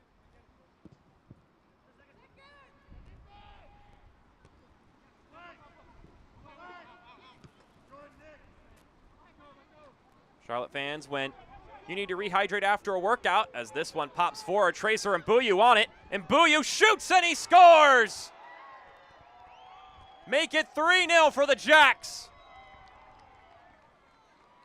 It takes just a moment on the breakaway for Tracer Mbuyu to bag his second goal of the season and his second goal in consecutive games. This goal brought to you by Botero Carts. It has been a Charlotte showcase. And it's just the pressure from Tracer Mbuyu that starts this opportunity. Self-produced and self-finished.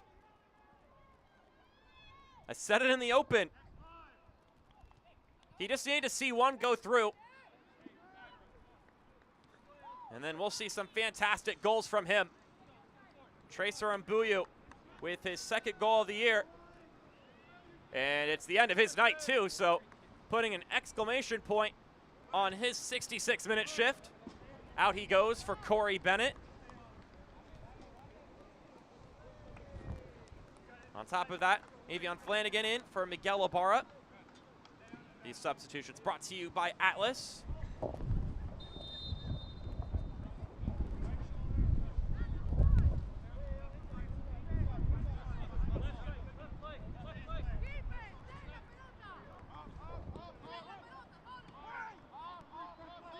Chiropractic and wellness substitution for your Jacks. Leading the pitch, number 10, Miguel. It has been a fantastic night for the Charlotte Independents. Flanagan making a run. They're replaced by number 90, Corey Bennett, and number 7, Avian. Well, as I was saying, you need to rehydrate after a workout, a run, or a soccer game. Trust Gatorade. Gatorade keeps the Independence game ready all the time. So they're always ready to take the field. And they're ready to jump on a breakaway opportunity at a moment's notice if you're Tracer Mbuyu.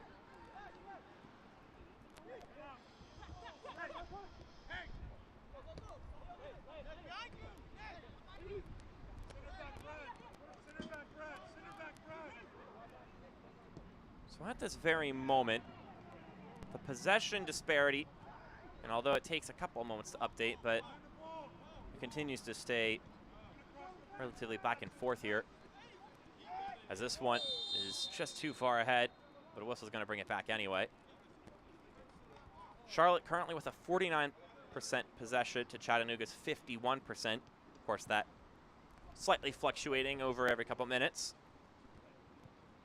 It's been the cause of discourse over the past week or two about how League One teams are, the ones that are winning, are not the team with more possession. I asked Mike Jeffries, what's the case for that? What's the reason for that? I gave him a couple reasons I thought, and he agreed with some of them, and he also came up with some points of his own that I thought were really interesting. But a couple of those reasons were that, first off, he said we don't have that DP-like talent that can just find goals at any given moment. And when you're holding possession for so long, you can just feed it into a guy and he'll score. He'll knock him to the back of the net. Guys in the MLS who are capable of doing that, or guys over in the Premier League. Of course, we talked with Ross last week on the Greenville broadcast about Erling Haaland. Of course, you're not going to expect Erling Haaland to come around every other day, but players who could just have a nose for goal, no matter how many players are loaded in defending. But on top of that, Mike Jeffrey said it's a testament to the organization around the league. When a team is in shape, they are hard to break down. Along with that, some teams are more direct and just opt to not hold the ball. So sometimes it's a tactical thing that these teams are winning. They don't have possession. That's not for lack of trying. It's just they don't hold the ball for very long when they've got it. When it comes to the point of organization defensively, it's just harder to do that in an open game where you're going back and forth, which is a reason I posed up, is that it's just easier to score in breakaway opportunities in this league as opposed to breaking a team down. But the last point that he brought up that had not come into my mind before, and I think it might be slightly applicable today, as Mensah weaves around and gets cleared away. Is that could be a deceiving stat, the possession and equating to winners or losers. Because he said when teams are down, they start chasing the game and thus start having more possession of the ball. It brings into that, of course, that statistical quandary of does the stat equal to the result, or is the result creating that stat? At halftime, Charlotte was in the advantage with 52% possession. And that number has slowly slid down here in this second half as Chattanooga has continued to try to find their way back into this game. And Charlotte more content to hang on to the lead they have. So just some food for thought for you soccer stat junkies out there whom have been marveling over this fun statistical anomaly in USL League One. Whereas in any other league across the world, it seems that having more possession usually equates to more victories. Here in League One, that just hasn't quite been the case.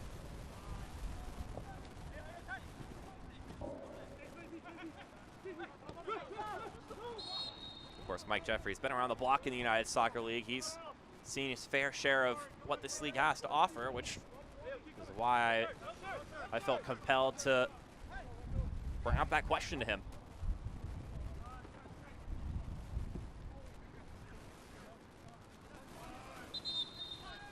That one will glance off of Dimmick for a corner kick.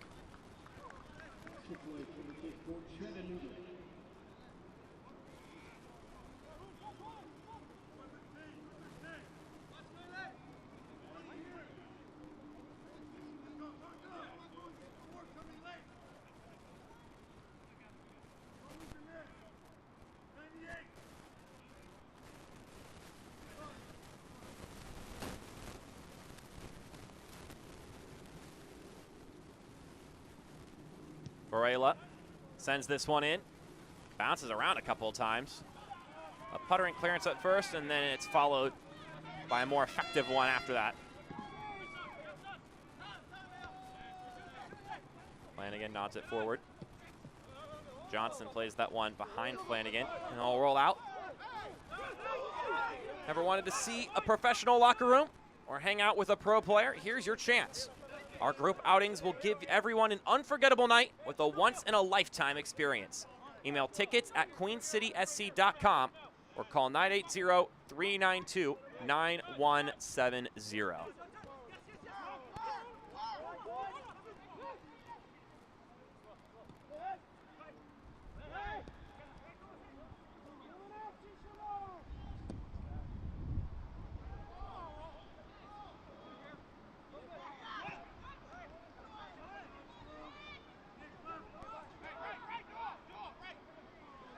Kelly plays it back. Johnson out wide to Bennett, the substitute. Corey Bennett trying to wheel around Cardona, puts on the brakes. Bennett still going, he's taken down the 18. And no penalty is called. They say it's all clean from Nico Cardona.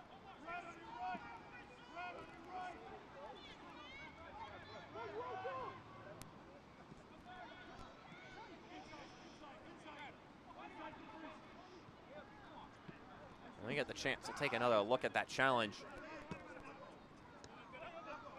Malongo on the other end. Floats up this ball. Still scuffling around. A shot from Laborio doesn't go very far. And that back heel actually sets up Dane Kelly nicely. He's going to take one, trying to catch the keeper off his line, and it bounces well off the mark, which will give us the chance to look back at that challenge from Nico Cardona. It's an excellent stop from Bennett.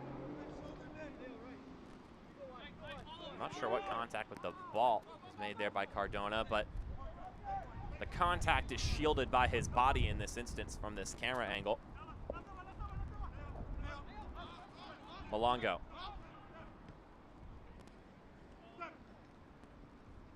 Varela now.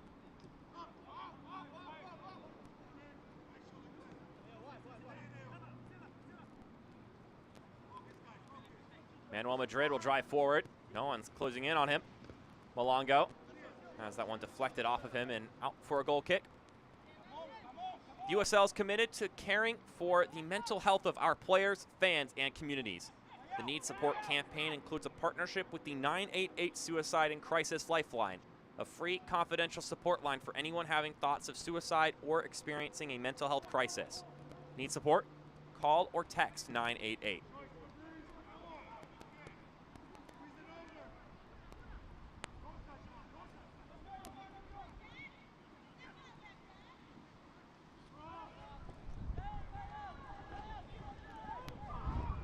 This one rolls all the way through, and then it'll get cleared away.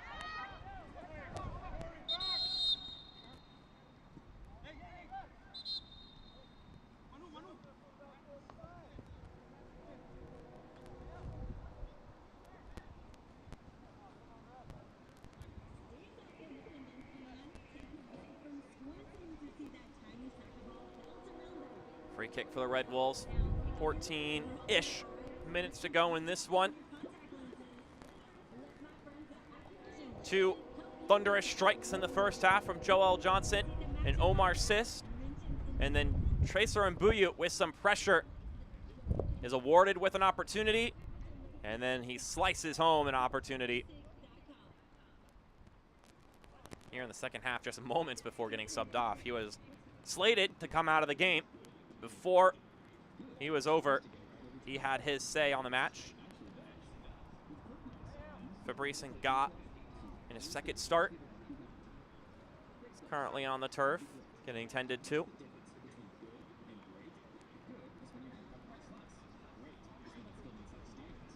Saw some scores around the league during halftime.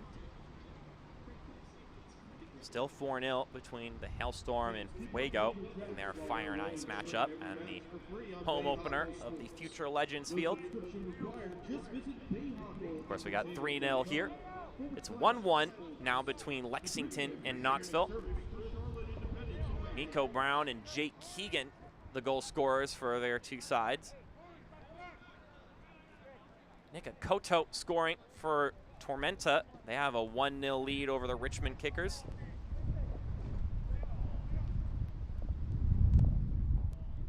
That one being played in Statesboro. And it was just getting underway when we were looking at the scoreboard. Omaha and Madison taking place. 1-1 there. With the rolling ball forward. Johnson plays it back in the middle. Kelly with a nice touch. Not sure if he was trying to keep it tighter for himself or if he was looking to parry it over to Corey Bennett, though. I like the idea.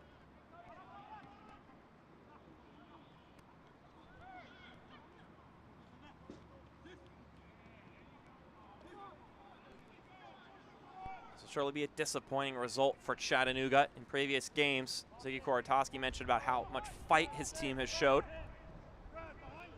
and how much fight his team showed in that Omaha game. He said if we have that great game in and game out, we'll be fine. He mentioned that fans saw it last game, and they felt the belief of the fans in attendance. And although I wouldn't say they played their worst game tonight, as we get a yellow card for Brad Dunwell. He said sometimes games will go your way, others will go in the opponent's favor. The yellow card brought to you by 11 Lakes Brewing. This one seems to be a game that's just going in the favor of the Independents now. That's not by a matter of luck, though. They have executed on the moments they've had. But worth noting again, the expected goals between these two sides. Chattanooga at .58, Charlotte at .78. And yet they have 3 tallies. 32 game season. Seasons aren't won and lost in one single game. Of course, every game is important.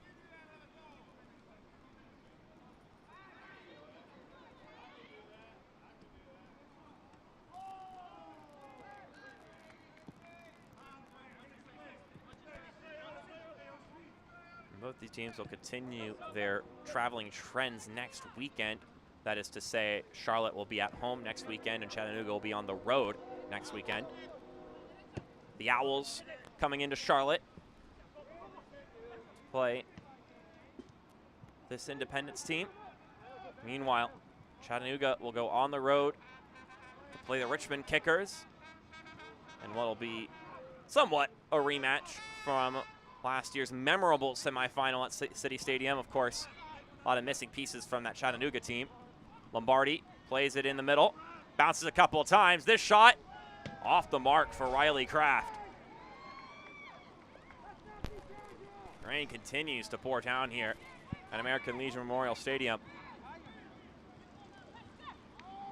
Here's a look on the Activision LASIK replay.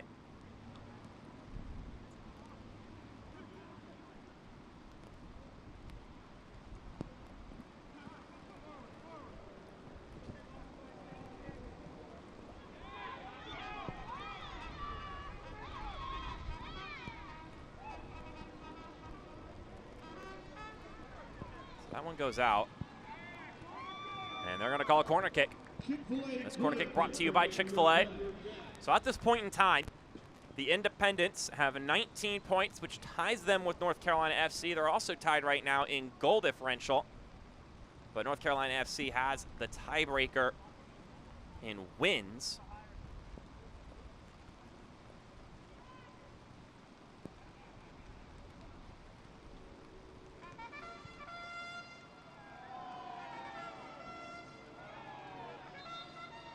Omar Sis on this Chick-fil-A corner kick, swings it in, and that one makes contact with Dane Kelly, but will end up going out. And polar opposites between this game and their last game, playing at peak heat hours last week against North Carolina FC versus playing in the mid-50s with a deluge.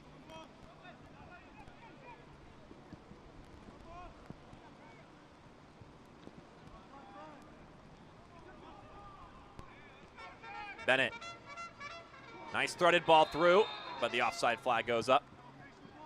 Kelly just behind that back line.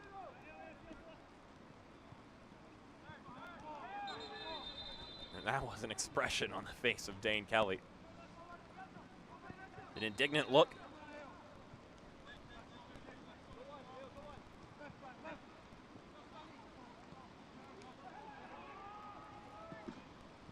The outside of his boot, he connects with Joel Johnson. Johnson fires, and it's off the mark. Great ball from Corey Bennett, though.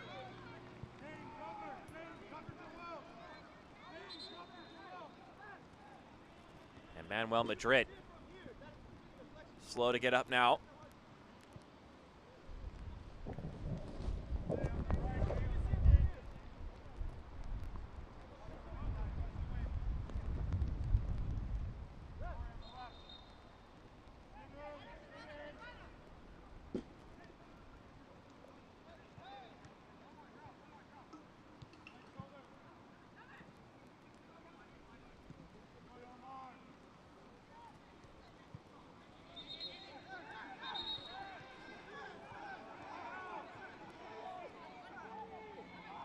A Chattanooga throw in here.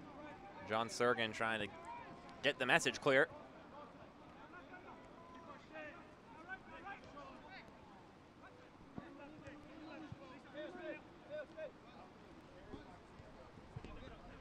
Lombardi taking it to the middle of the pitch.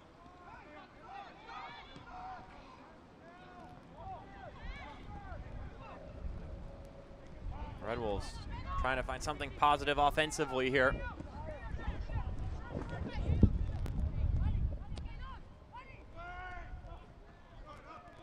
That one headed away. Malongo trying to keep on with it. But Omar Sis now is able to drive it forward. And it'll be Sis again with the ball. And Sis, although finding a wide open man, it was a man so wide open he was behind the back line.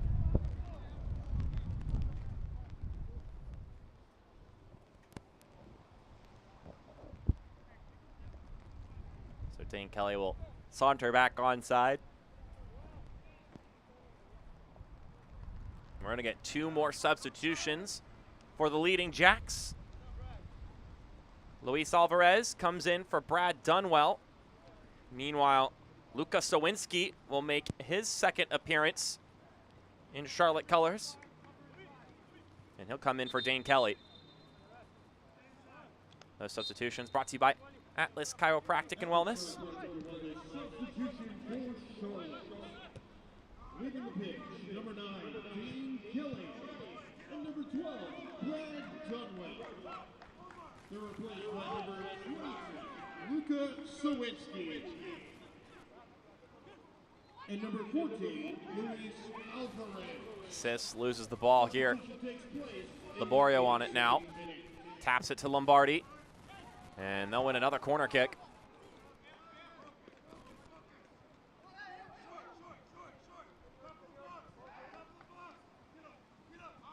Played the corner kick short here.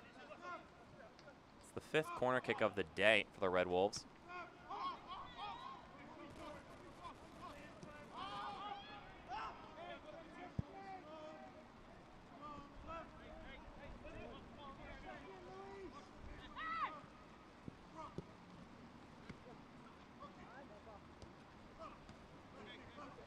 Looks like we got an equalizer in Richmond.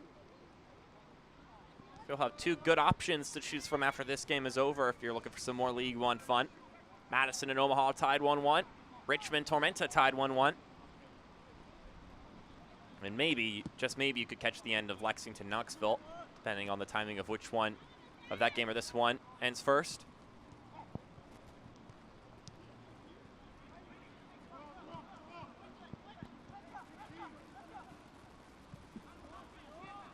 Fans, we're closing in on 90 minutes. I'm pleased to announce tonight's man of the match for Charlotte, number 8, Joel Jepson. He's tonight's man of the match. Varela plays it over to the left-hand side for Lombardi. Lombardi into the 18 he goes. With some moves. Still working.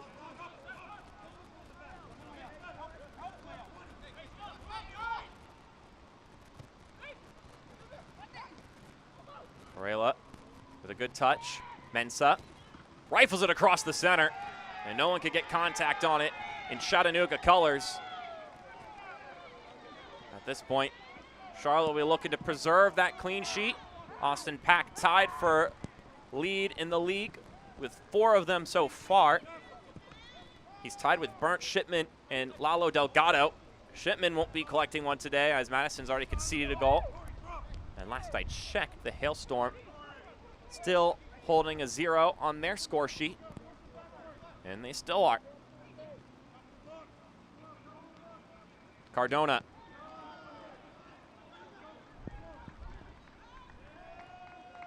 That one will bounce off of Kraft and out for a throw for the Independents.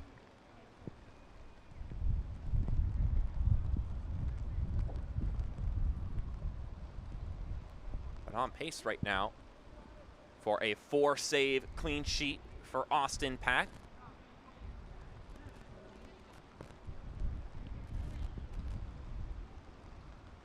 I'd say right now is the front runner for Golden Glove in USL League One this season. An honor held almost primarily and solely by Rashid Nuhu over the past few years. And we're going to get 4 minutes of stoppage time here, brought to you by Novant Health. As this game winds to a close. Could be a moment for the Red Wolves, though, as this shot goes on and off target. Actually, I think that might have been a save by Austin Pack. Riley Kraft letting that one fly. Because they're going to say a corner kick, so I think Austin Pack may have gotten his hand on it.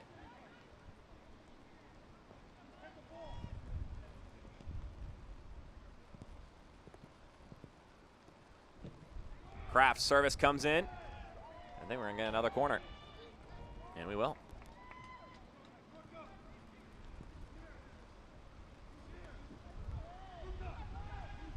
I tell you what, it was raining before the game. It's been raining during it. And it looks like it's going to continue to rain after.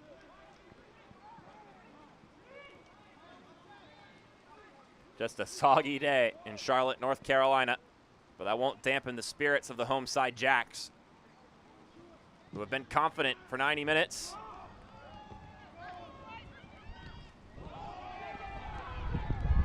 And now they have a chance to push forward once again.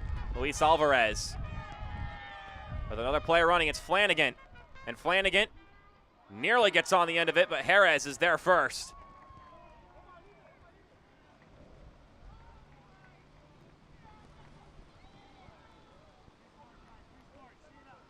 A breakaway opportunity for the Jacks. And they had numbers racing.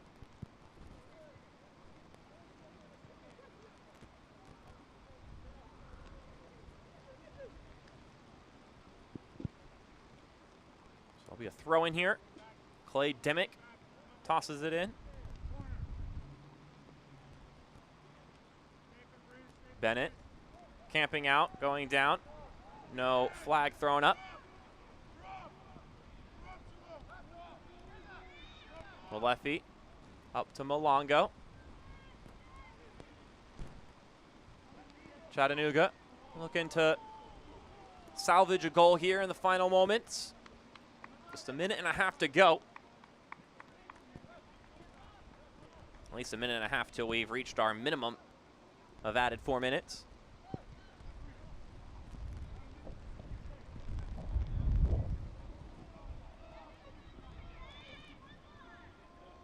So it appears from that last effort by Riley Kraft that a deflection came off of Mael Malongo.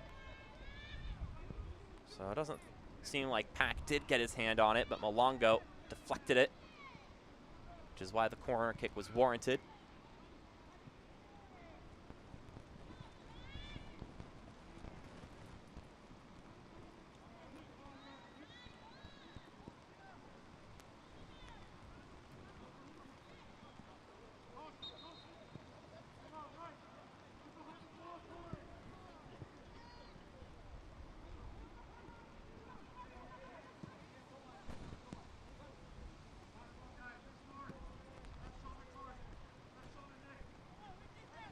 Lombardi cuts inside. And that pass going off of John Sergen, our official. So the play will be blown dead because of that. No longer an active part of the pitch anymore, the referee. Makes contact with them, or at least significant contact. It's a dead ball.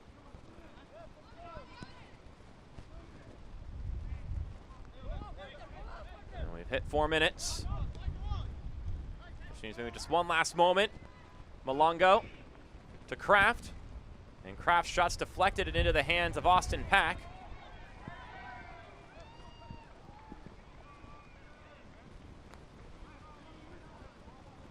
So now all we have to do is await the final whistle, and right on cue.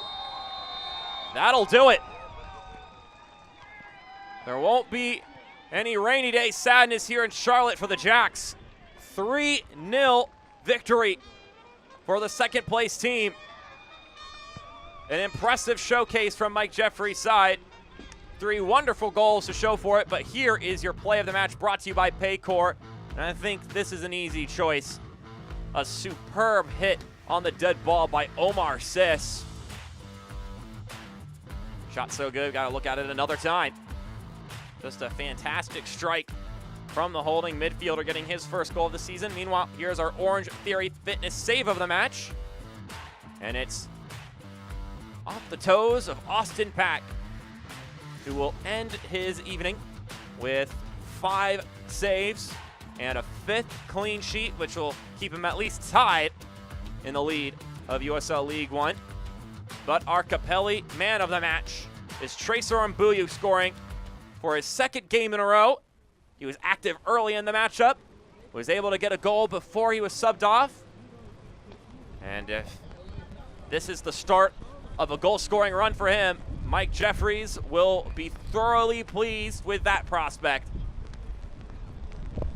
So with that in mind, we got some post-game thoughts coming your way. We'll see you on the other side of this break. Always reaching higher, pushing further, achieving remarkable. At Novant Health, we never stop. Because whether it's sports performance at the highest level or the playground level, we're driven to help you excel at what drives you. Not just keeping you healthy for the game, but also healthy for life. Novant Health. Expect remarkable. Are you ready? Ready for more of the game you love? Ready for more players and more teams? Ready for more stadiums, for more fans in more cities? This is a different league. The USL Super League. Built for the future of women's soccer. Bridging the journey from youth to pro, connected to the global game, and bringing it all closer to home. Are you ready?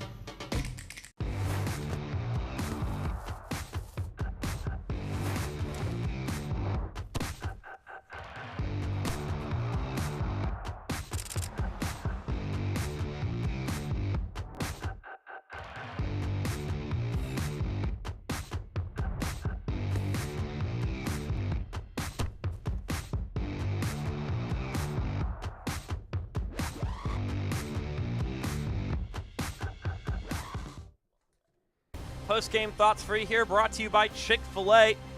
3-0 in favor of the Charlotte Independents. Another nice victory for Mike Jeffrey's side, this time over Ziggy Gortowski's Chattanooga Red Wolves. Let's take a look at the full-time highlights, brought to you by Accuvision LASIK. I mentioned it right before the final whistle. It was raining before the game. As we can see here, it would be raining during the game, and it's still raining. So just a downpour in the Queen City. And we would have a handful of chances for the Chattanooga Red Wolves early on in the match, but the downpour game-wise would be of quality goals from the Charlotte Independents, starting with Joel Johnson's first goal of the season. Just a sizzling effort from him, only to be outdone by Omar Sis. A wonderful strike from the dead ball, our play of the match, once everything was said and done. Found the window of space to shoot that ball over, and it came to the wall and placed it with speed, precision. Too much to handle for Austin Pack. For Ricardo Harris. Austin Pack was able to handle everything that came his way today, including this save from Aaron Lombardi. It scuffled around a couple of times. Siobhan March was able to find Lombardi, but Lombardi was not able to find the back of the net because that man right there has been a menace to goal scorers all season. Meanwhile, Tracer Mbuyu, self-manufactured chance, scores a goal for the second consecutive game. Maybe starting to feel a groove now, which is something that will cause League One teams across USL to shudder. As we take a peek at our full-time stats, brought to you by Chick-fil-A. Once again, that possession disparity in favor of the losing team. But like I said, at halftime, once Charlotte was up 2-0, they had the possession advantage with 52% themselves. So a 4% change in the second half when Chattanooga was chasing the game. So once again, just something to think about going forward when it comes to possession equating to victories, because the League One trend is that you got to have less of possession in order to find a victory. And victory was certainly had by the Independents here today and tonight. Well, the rain didn't keep us from having some fiery moments in this League One matchup. 3 goals for the Independents, 3 quality goals for the Independents. They'll be hosting the Owls next week. Meanwhile, Chattanooga will be going on the road to play the Richmond Kickers. But for tonight's broadcast and our broadcasting crew, I'm Mark Schoenstert, saying thank you for tuning in. We appreciate you as always, and we'll see you next time in USL League One on ESPN+.